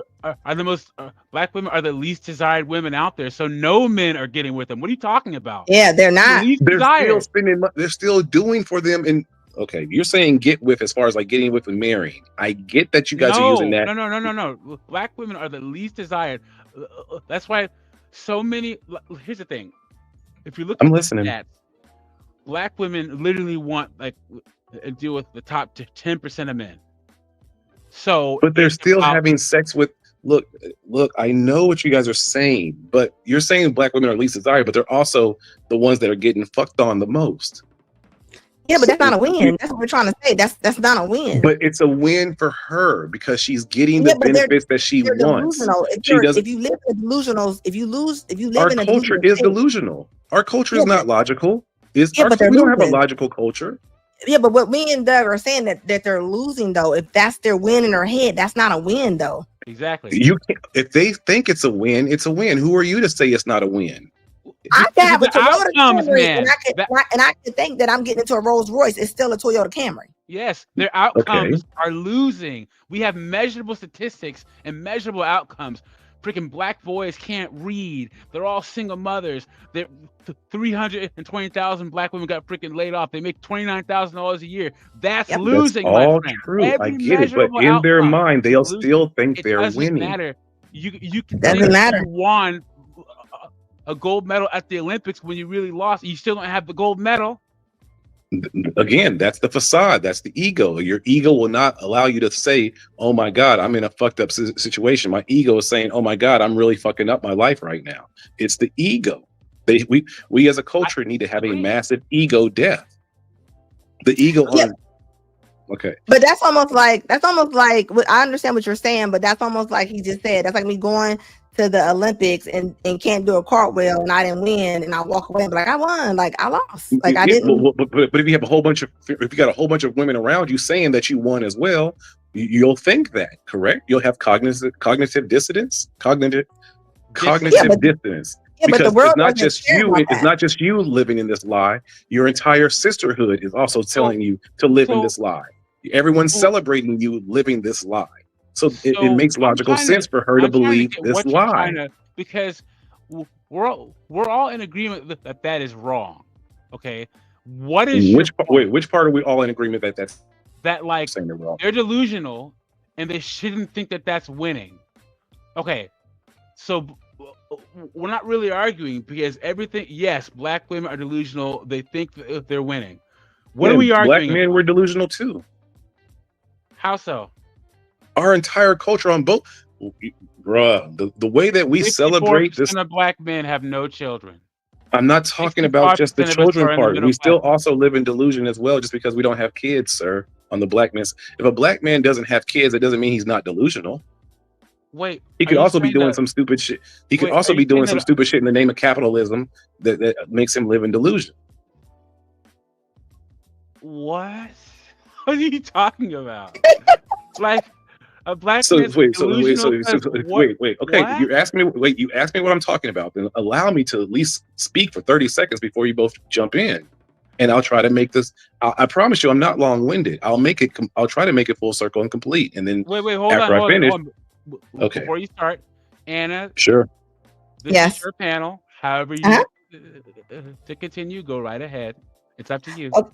Okay, so basically what I'm saying is even if this woman has a whole family, she has a lot of friends, and they think that this woman has it going on in her mind because somebody's coming over and waxing her in the middle of the night, regardless if it's 2 men, 3 men, she cannot move like a man. She's going to be looked at as a whore.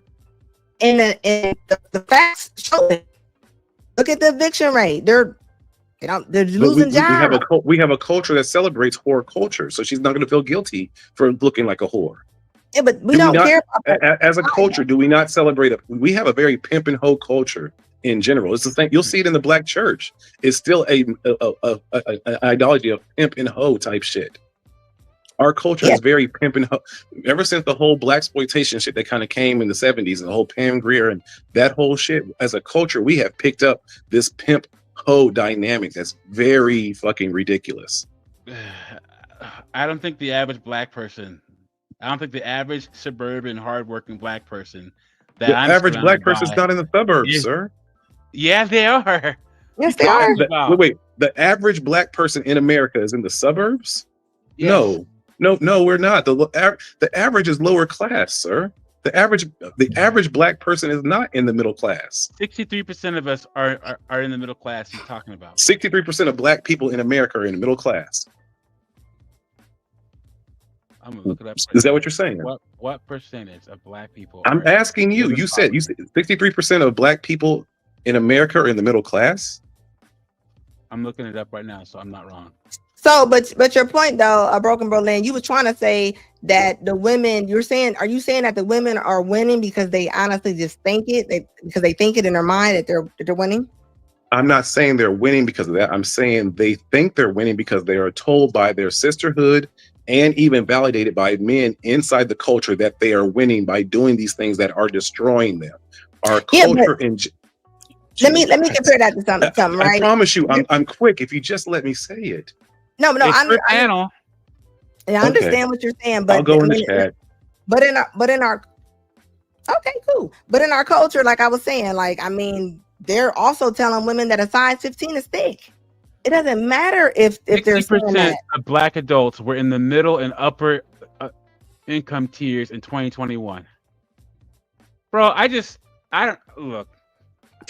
And I don't know what that was about. You know, I'm tired of that narrative of like, oh yeah, poor us, and we're all so terrible. We're not. There's a lot of good. Like society could not exist if most people weren't good, hardworking people. I think that at least 51% of black men are good people, and 51% of black women are, with black men and black women. So this whole narrative, like, oh, poor them, and they don't know any better because they're all poor and pimps. No, that's played. It's done. It's over with. No. Yeah, and that's what I was trying to say. I was like, it doesn't matter if that's not what's happening. They're in pure suffrage. Yeah. They're in pure suffrage. So he was trying to say is he was counting it as women counting, like as women be like, because men like to talk to me, men want to. It doesn't count. Like it's not counting. Like we're looking at the lives. It's not counting. Yep. So and I think and he didn't understand. Like he didn't understand. Like that's what we were trying to say. Like we wasn't like this is not our opinion. These are the facts and statistics. Yep. AJ, your mic is muted. You got to unmute yourself. Yeah. Okay. Anna, what's going on, my friend? How you doing? Good. You are doing the thing over here. Let's go. Good. What do you think about the topic we were talking about?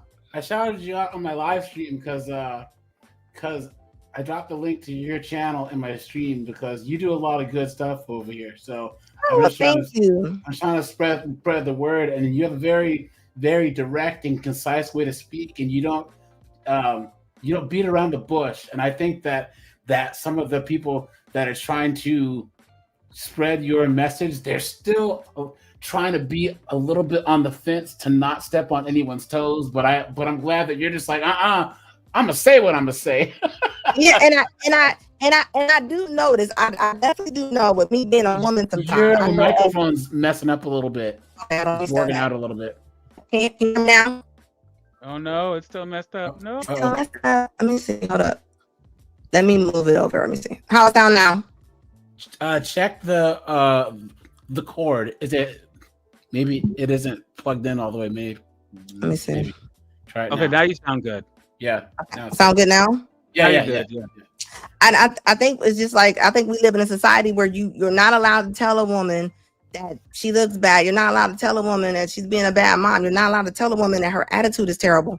Like, and what he was saying was I was trying to tell him, I don't care about their delusion. Like nobody cares about that. Even if they think it's not true. That's why I said, if you get into it, put your camera, they did the Rolls Royce. I think that your microphone's still acting up a little bit. But, sorry, my dear. But I was trying to say that I think that the issue is that so many men, we don't ever start the whole dating and relationships conversation assuming that we're at the tippy top, right? Like, we're trying to advocate for people kind of dating and marrying on their level, but women always try and argue and act like they're in that. You aren't Rihanna. You know what I'm saying? All women try and argue like they're Rihanna or Naomi Campbell, right? And what's crazy is like, feminism is socialism. That's all it is. The big girls and the uggos want the same outcomes as Rihanna. Lizzo wants the same outcomes as a Rihanna or a Tandy Newton or a Naomi Campbell. They mask it in some righteous cause, but all it is women don't like seeing the women that are either pretty or feminine or whatever getting better outcomes. That's all it is, right? So all these girls want to act like, well, I should be able to get this type of guy big, and they're arguing from a place that they're not in. And convincing, when they think average is a bad word to use, how do you even argue with a person like that? Anna, I want to ask you because AJ and I know each other. Okay. And we're both Seahawks fans, right? So I want to ask you, you're talking about modern women and standards. Tell me what you think about Russell Wilson. He's what a lot of ladies want. He's the standard. The women, but that's the thing though with Russell Wilson, right?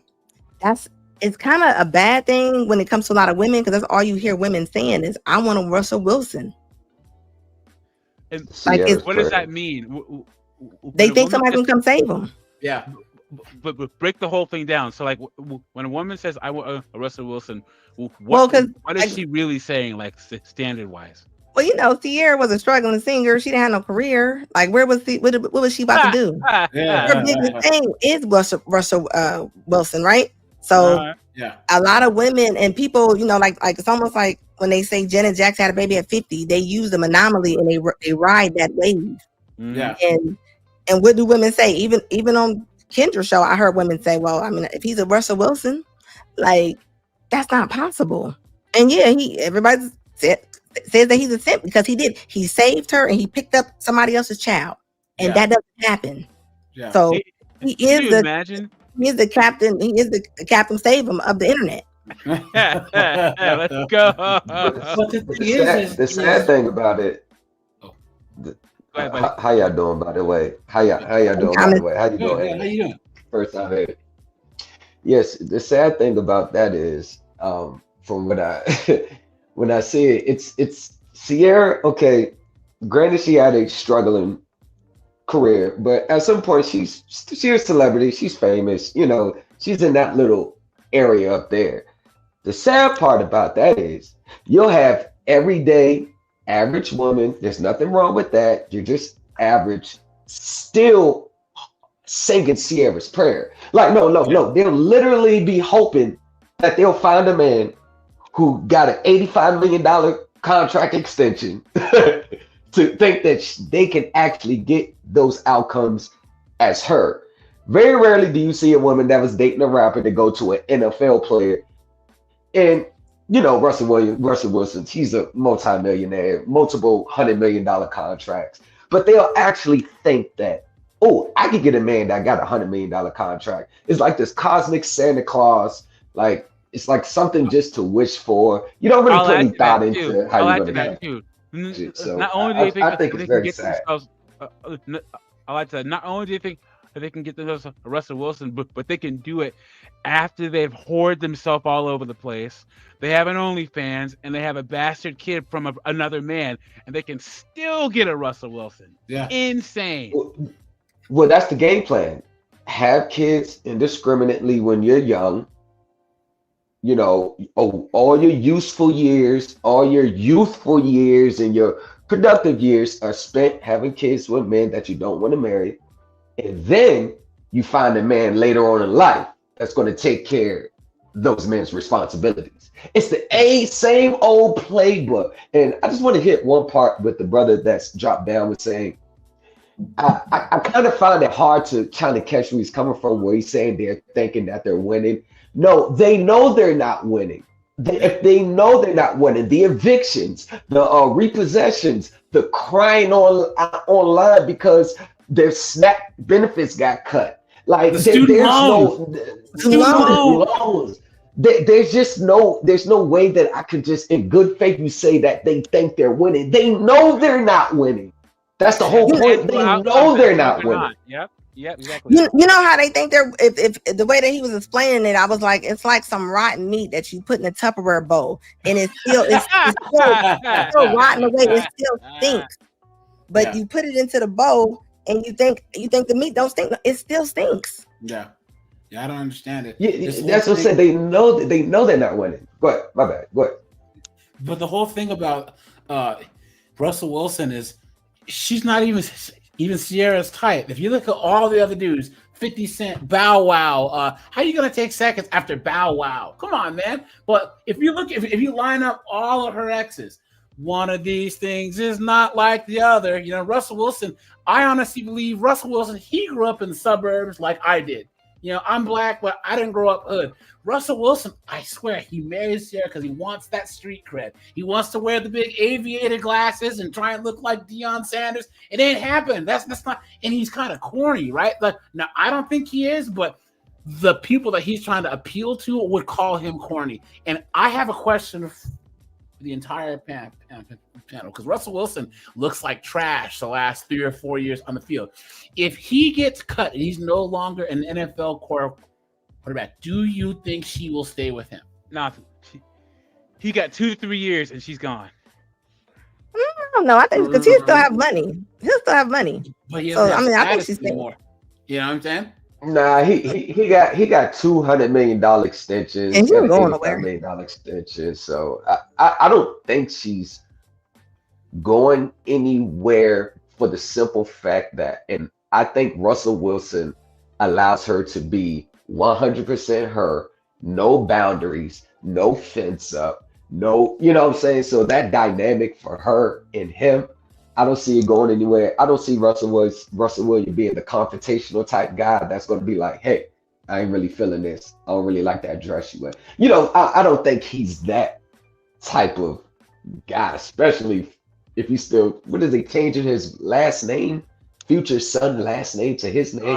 He's already taking a Future Junior. You got a kid in your house named Future Junior? Come on, man. And that gives a little light of hope. You got to think, Sierra was just at a baby shower with Future with all his baby mamas. You got to think, like, yeah. Oh, she still likes him. Oh, she still loves him. She's still crazy. No, she wasn't just there, but before she got with Russell Wilson, at her baby shower, she had, it was about 4 of his baby moms came to her baby shower. I seen the picture. I seen the picture. They all took pictures together. Yep. I Anna, seen So the think, picture, by the way. have you ever had one of your friends where she's with a guy or she's married to a guy that she just tolerates? Oh, that's the majority of them. Yeah, that's the alpha widow thing. These chicks, Yeah, they meet King Dingaling and they can't get over him. And then these guys spend their entire life trying to measure up like Will Smith and Tupac. You know what I'm saying? What are you doing? What are you doing, man? Future has 9 children. 9 children. And Sierra was baby mama number 5. and so think about that. And so think about how women look at that and go, what's wrong with us having these kids with all these different men? Yeah. Russell did it. I don't think there's a reason. I don't think there's wrong with women having kids. I don't think that's the issue. The issue that I see, and y'all could correct me if I'm wrong, is that does play a factor in their market value. So I think what is wrong is them expecting what they're expecting, knowing that by default you're coming in and another man has to play another man's same game, as Anton Daniel said. So when you back then, back in the 50s and 60s, a man was worshipped who would take on another man's kids. He was worshipped. There was a lot of You know that in Islam, they have a term of reverence for a man. If a man went off to war and he died, the man that married his widow that had his children, and he took it on, they have a term of reverence for that man. Yeah. Right. Yeah. Now it's expected. See, that's just that. Now today it's just expected, and not knowing that no matter what, I don't care how much he likes this man. I don't care how much the relationship. You will never be that child's father. You will never have that full control of dominance. You can only discipline if she allows to it. And then when things hit the fan, because you know most women, they never really tell you how they feel till they're mad. When it hits the fan, she's going to remind you that you're not that child's dad. Look around the internet. And that's what a lot of women do. They actually don't allow other men to discipline their children. There you go. There you go. If a woman cheats, there you go. Who does she cheat with? If a woman cheats, 99% of the time she cheats with baby daddy. She's Oh yeah, they always spin a block. With baby daddy. They spin the block. You see old boys Chrysler 300 on 24-inch rims in your driveway when you come home from work. Yeah, and it's not the kid's fault, of course, but at the same time, when I say different, like if you meet a woman and she has a lot of different dads and different kids, I mean that's a lot of money that you're gonna have to come in the door kicking out. Now, of course, the average of most women, somebody got a kid or something, right? But at the same time, though, they can't get mad if a man doesn't want to talk to a woman if she does have multiple kids, but dealing with every kid got their own family. So I think that's the biggest trick that the feminists played on these women is that they're gonna prove how empowered they are by giving in what we want in that sex. Like, how does that work? And then don't we always talk about how like the United States healthcare fails Black women and the maternal death rate? So you're risking your life to have a baby for Pookie and Nugna. That's the type of guy that you want to risk your life having children for? Yep. And that's the thing, like when the women be like, well, why are you always on us? They always asking everybody. It's like, unless there's a crime being committed, women are openly and willingly ready to just have the babies. So, you know what I mean? So, and what's happening with that, when women are with the kids, and I'm going to use the word stuck with the kids, because a lot of women like babies, they do not like kids. And especially with the boys, they emasculate them. And they're mean to their daughters. And like, how can that kid grow up good if their mom is bitter and mad? Yep, 100%. So yeah, it's not the kid's fault. So Anna, I'm gonna ask you. Oh, go ahead. Nah, go ahead, brother. I was gonna ask you. So, what would if you could if you had a room full of Black women, and they would take your advice. And they can make 3 changes to adjust their standards for more success in dating. Let's say you had like 20 Black women in a room, and they would take they would try your 3 things for 30 days. What what 3 things would you recommend they change? Good question. I would definitely say I would definitely try to at least like try to compromise and listen. Try to Okay, get 1. healthier. That's 2.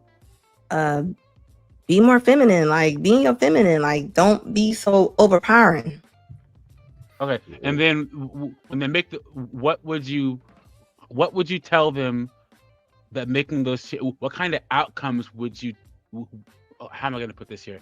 What would you tell them that what outcomes would those changes lead them to, would you say? Would you say that would help I think them? it would lead to a lot of things because you got to think just talking to other women. You ever just had conversations with women and they just their ideology, like it's all over the place. Like when they're talking, when they're saying they won't even date a guy that's not over 6'1". And to a lot of women, that's a no. They be like, I'm not doing it. But see, the thing with that is that's the thing right there. It's the key point. See, a lot of people will probably take this as women bashing and all that, but the reality is, especially for our black sisters, they have never been held under the microscope. Yeah. So a lot of this seems like bad behavior when in reality we're kind of pointing out the obvious, but it was never about the women's behavior. Men, oh, the world would let us know that we've been under the microscope when being locked up in this and this and that. But I find it very hard to understand that when it comes to men, they have their picks. He got to be 6'1". He got to make certain amount of income. He got to have this career. He got to have this going on.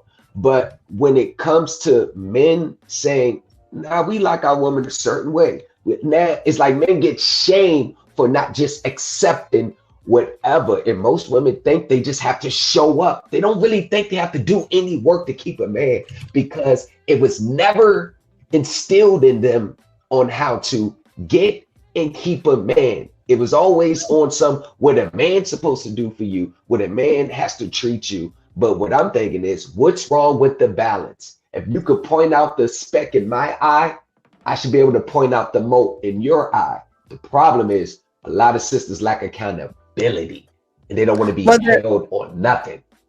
Mm-hmm. Yeah. I believe that. I think the elders, I think the women elders, like they don't hold them to anything. I mean, they don't. I'm looking at it. They don't hold them to anything.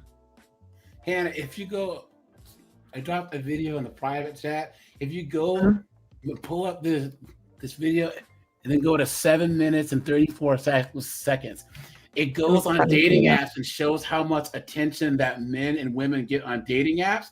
And it shows that the top percentage of dudes get more attention than the chicks do, meaning all the chicks want all the same guys. So the top guys that fit that 6'6" pack, they are actually the prize, as they're getting more likes and attention than all of the women, meaning like they're actually worth more on the dating market than chicks. There's a graphic, I think it's like 7 minutes and 34 seconds in. See the actual chart. I want to tell show women this to understand like how innumerate they are, meaning they don't understand the likelihood of them meeting that guy. Like that guy has his pick of thousands and thousands of women, and you're just some regular chick, you know? And one of my friends, black woman, she was a nurse, and she was working in a hospital, and she was in good shape and stuff, and she became friends with this doctor that was an Indian guy, and the doctor's like, "Are you single?" She's like, "Yeah." He's like, "You should come to one of my social events." So, she went to the social event and she met one of the doctor guy's friends, who was this Indian guy who was a software engineer. He owned a software engineering like a company or whatever. And because she didn't work, you know, I see her at the gym, and she was at the gym all different times of the day. And I was like, "You're always at the gym. Like, what do you do?" She's like, "Oh yeah, I was a nurse, but I don't work because my husband owns a software company. He's Indian." I said, "Okay." She's like, "Look, I do whatever I want." They didn't have kids yet. She's like, "I stay at home. He makes, you know, $300,000-$400,000 a year. All I have to do is I learn how to cook his food. I get his clothes ready for him when he goes into the office, and then she showed me pictures that she has to go to the Indian events with his family, and she has to wear the garb with the red dot on her head and stuff. She says, that's all I have to do to be with him, and he gives me the world. Because Says, men are all I gotta simple. do. Yeah. She's like, Men all are I have to simple. do We're is. simple to please. Yeah, she's like, and she tries to tell other black women, like, why would I fight out here in the world when I found a man that all I have to do is cook for him and love him, and he gives me the world. And that's what black women don't understand. If you find the right man and treat him like a king, he will give you the world. Go ahead. And that's the thing. Right now, I'm looking at all the women. They're working 50, 60 hours a week. They're never home. They're tired. Their body's tired, right? But some of them are still saying, I can do it on my own. Like because they're not made to bond with any. They're not made to bond with people. They're not even bonding with some of the ladies. So that's what I was trying to tell Black in Berlin. Like, I don't think you understand. It's inside their head. I guess it's really mental. Like, it dates back. Instead of getting along with somebody. Man, it dates back to this is over a half century of conditioning. I watched the 1967 documentary of the welfare, and they had a segment on this lady. She was 19 years old in 1967, just had a baby boy. He was an infant, and the interviewer asked her, "Well, why don't you marry the dad?" Well, I'm not going to marry the dad because he don't got a job. Now, if he get the job and bring some money in, then I would marry him. But why would I marry him now when I'm getting his welfare? So, but this go right there, right there. Fast forward to today. What you see what I'm saying about the marriage? And they'll have the baby with you, but then when it comes to marriage, it's like all these parameters set up. But think about it. She said she didn't want the family unit with him. I say because he wasn't making enough money at that time in 1967. So look at today. Look at today. What is the number one thing that women think about over family unit? What's in the best interest of the kid is what he can do for her. This the thing, y'all. It was not conditioned in them on what they can do for a man and help increase their chance. It's all about what a man can do for them. This is half a century conditioning right here. That's someone's grandmother today. You can imagine the conversations she had with her daughters. And that's like I said earlier, Anton Daniels said to that group of black women, he's like, all you have kids, tattoos, weave, debt, and you want to find a man that makes six figures, he's 6 foot tall, no kids. Why would he suffer you? All of you would be so selfish to ruin that man's life. You would come into that man's life and ruin that man's life, all because you're selfish. And that's exactly what's going on. And think about it. Go ahead, Anna. Because they're always saying, I deserve. They be like, I deserve this. They always saying that they deserve this. And they all want the same group of men. They all want the same little 5% of men. I think that in general, that women's nature in and itself, they have to worry about their own safety and livelihood and their children. So that inherently makes them more selfish, meaning and men are selfless and that we have to sacrifice for our wives and children. If there's a war, the men go out and die to protect the women and children, and the women have to consolidate resources to protect their children themselves. But there was religion, there was traditional gender norms, and there was shame that made women act in a more selfless way, because if they weren't taking care of their kids and their husbands, there would be social shame. Also, they have social status. They have social status for being the woman who was the neighborhood woman who would, plan the events and plan the cookouts and do the family reunions. All of that's gone. Religion's gone. Shame is gone. Traditional gender roles are gone. Everyone's having one kid. You know what I mean? So all these things that basically made men and women both kind of be more integrated are all gone. And you're seeing a lot of women's base nature in that women are free to succeed and they're free to fail. They have choice, but a lot of them are choosing to fail. And that's the thing, when they were in their Absolutely 20s right. and when they was out in their 20s and they was being 304s and they said, live your life, don't worry about no man, do what you, and think about it. Now they got all kind of men to compare it to. So they didn't have Jim, John, Harry. I mean, now they meet David, they're not gonna like David because they got 20 men that to compare David to. So now they're not happy. Facts. You know what I told my daughter? She'll be going to college in a few years. You know what I told her? I said, you want to go to college? Cool. But one of your goals that I have for you, and I'm going to be disappointed if you don't strive to meet that goal, is to find your husband while you're at college. Yeah, facts. There you go. Let's go. That's what find your husband at college. That's what I told him. Come back to me, graduating college. You're about to get married. I know newlyweds out of college, you're supposed to struggle. I get that. Until, depending on, get the type of degree he has, may not have to. But that's normal. But that's the thing.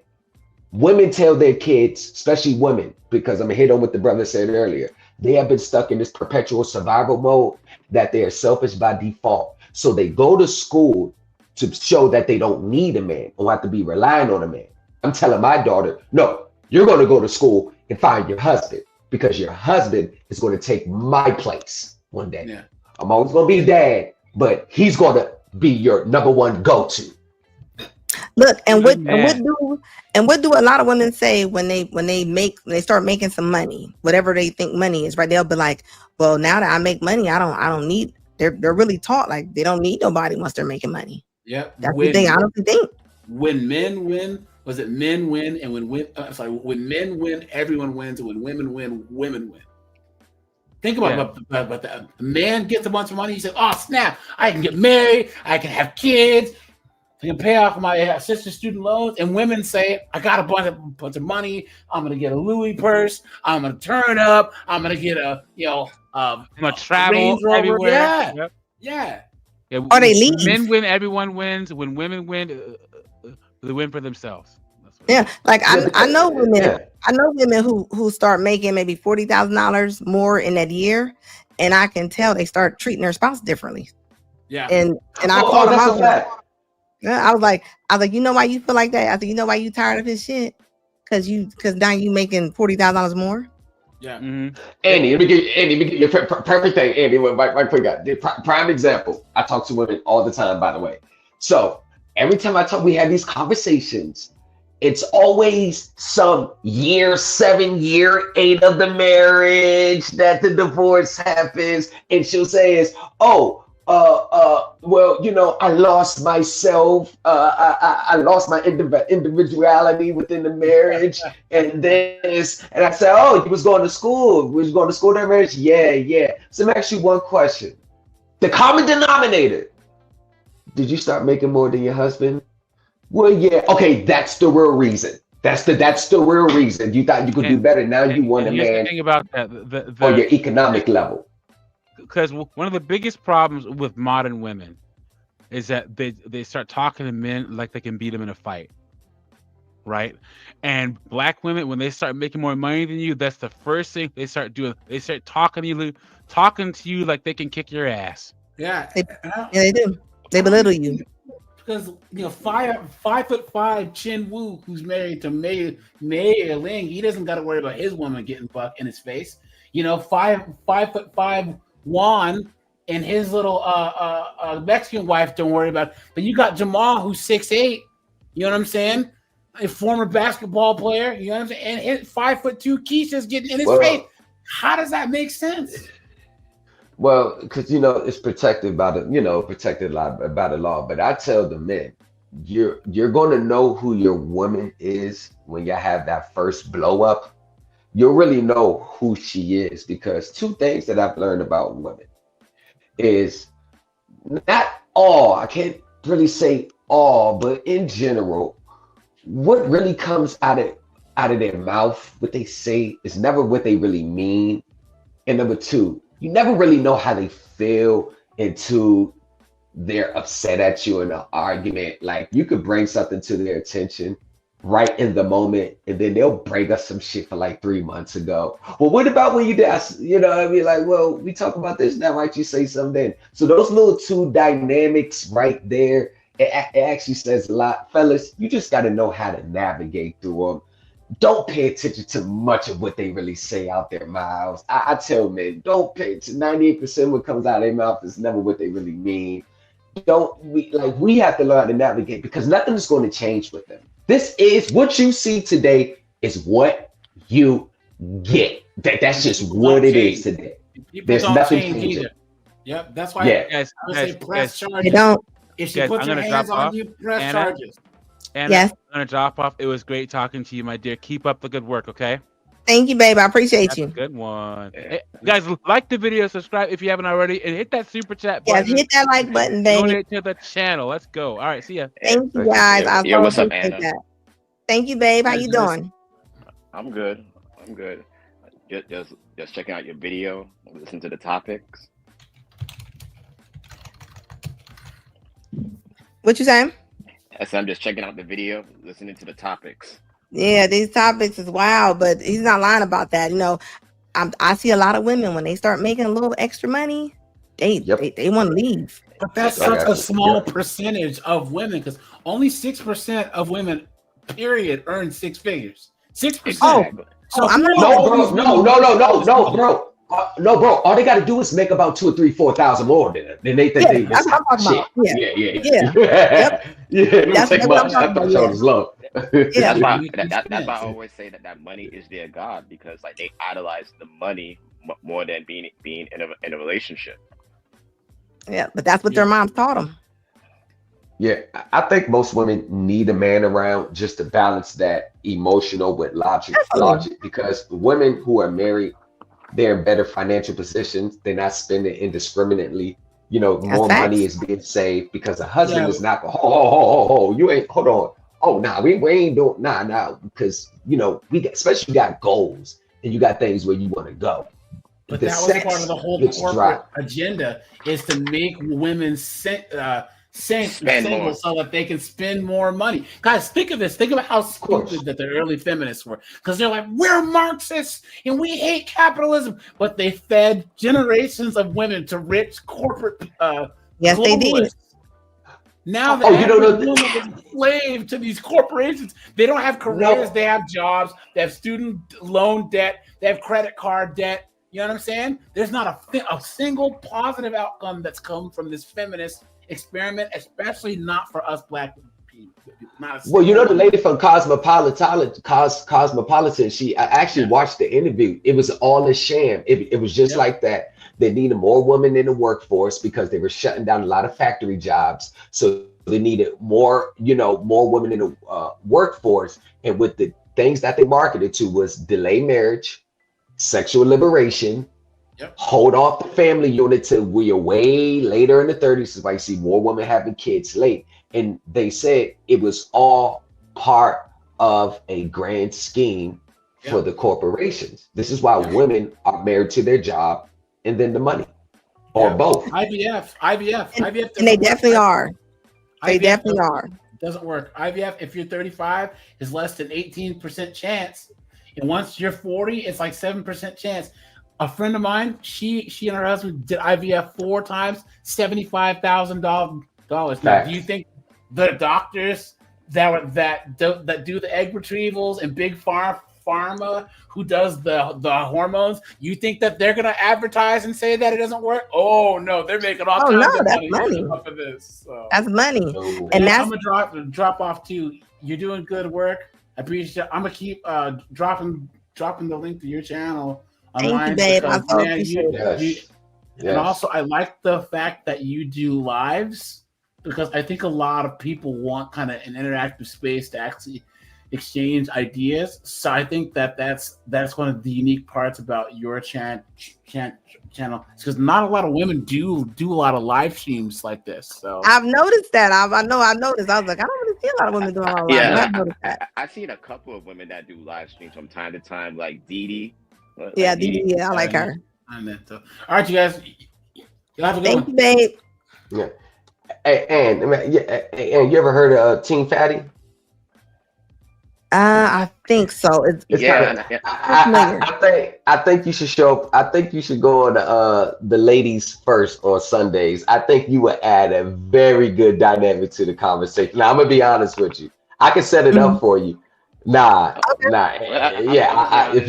If you got your email, if you drop your email in the back chat, I think I said no. I think you would add a very good dynamic to the ladies first. I really think you would. I think the problem with some of these panels. So don't get me wrong. I like Fatty's panels, but it's like too much people interrupt. And they don't know how to let people finish their talking points. It's like they always want to interject for no reason. Well, you know how panels go. You know how panels go debates. You know, I see that politicians all the time. You know, that's how it goes on. I mean, I'm not trying to take a side, but I'm just saying, like, I see it all the way everywhere in the debate. You know, everybody trying to get their words in. But you know, if it's good moderated right. But I think you would add. I think because I like what you're saying, and I know I'm not saying it like from a pick me standpoint. I just you're fine. just rock with women who keep it real. Like we all have our flaws, but just call it how you see it. Because as a woman, I know if I'm as a man see it, I know you see it. You're a woman. You would know more than me about how it is, how they go. You're a woman, so I know you know what's going on. Also, let me say one thing too. I think the problem is it's not only 3 or 4s. I think the problem is like good women are not calling out those 3 or 4s because it's like you're letting bad behavior just grow and grow further. That's why more good women like Red Talk and others have to call these women out and just be like, no, you cut that out. Well, nobody wants to be the bad guy.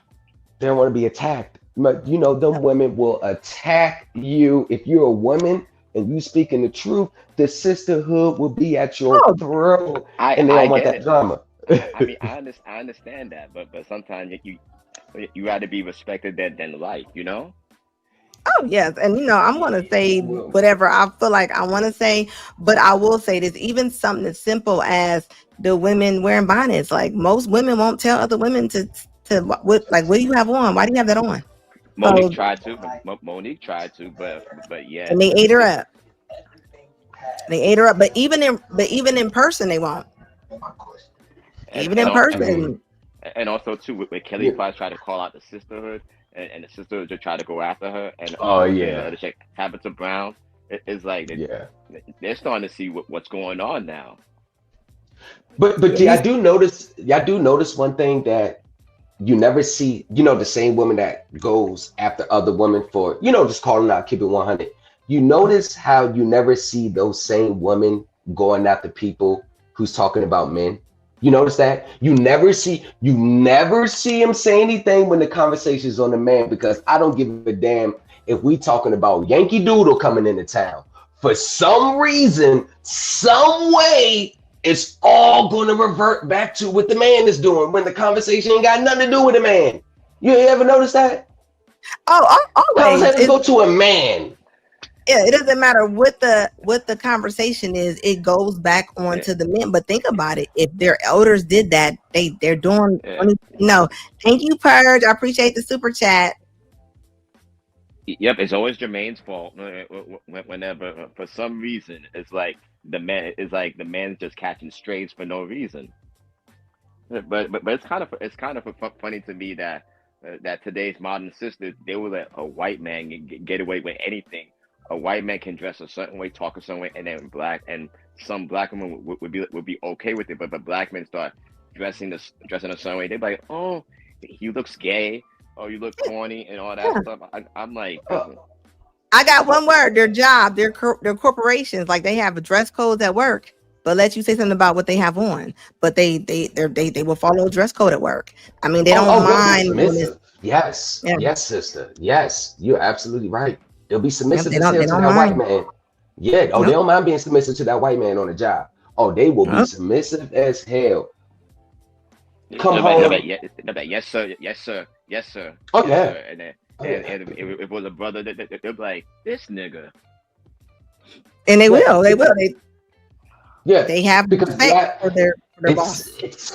I think it goes back to, like, I'm gonna be honest, like I think it's deep rooted, like slavery. For some reason, majority of black people, men and women still and like internally take up this position of inferiority over of white people. Like I swear, most of our black sisters still view a white man as a man of authority, as a man of power, and they don't view their own men in that same level. I'm telling you, it like you. I mean, think about it. You grow up, all they see is white police officers, probably didn't get to their first black teacher into high school. You know what I'm saying? So they always see this white role with white dominance, but it never translates to the women looking at their men in that same level because women. Go ahead. Well, I think it's so easy for them to disrespect the black man. I mean, because they see it all the time. If you seen your mom do it, or you seen your aunties do it, or you see how they talk on social media, I mean, it's gonna come to you like drinking water. So that's why, you know. And that's why too, like a lot of men, like majority of black men have internalized the pain by going to, because like you said, the mothers, the aunties, and even like the current girlfriends and wives would be dumping down on that black man, and the black man eventually gets frustrated and start lashing out unjustly. I just told a girl the other day. I just told a young lady the other day. She was telling me that her daughter be getting smart with her father. And and she was telling me they always argue. And I was like, you should never allow that to happen. And I was telling her, I said, you know why she's able to argue with her father and she's 10? Because you argue with her father in front of her. So, and nobody checks her. So how do you think she's going to act when she's grown? She's going to carry that with her, like a bag of groceries. She's going to put it in the car and she's going to talk like that. Yeah. And she said, I never thought about it like that. And I was like, yeah. Yeah, that's ingrained. When you see the family unit today, it's the grandmother, mother, kids. It's not, you don't really see like, you get what I'm The saying? father. Like the dad is, right. It's grandmother, mom, kids. And They took the father out the household, and that's why you see Yes. that's why you see like majority of young men crashing out crashing out on other men because they have the emotions of their mother. Definitely. I say that all the time. That's true. I say that all the It has time. been a pleasure. It's been a pleasure. And I'm gonna drop down now for team watching from the chat. I will be Oh, back thank you more. guys. Make sure I everybody hit that appreciate like you. button.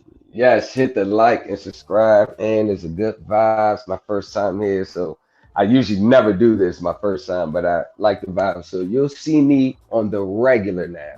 All right. Yeah, I go live on Mondays, Wednesdays, and then I do on Fridays at 10 o'clock.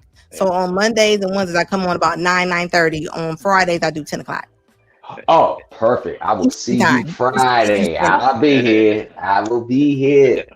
Well, Definitely, thank you Anna. guys. I appreciate All right. y'all. I'm gonna Please come hit to the your like panel. button. I'm dropping off too. So thanks, guys. I appreciate y'all. Make sure y'all follow Purge. I mean, he's up there. Make sure y'all go check out his live stream. His channel is awesome.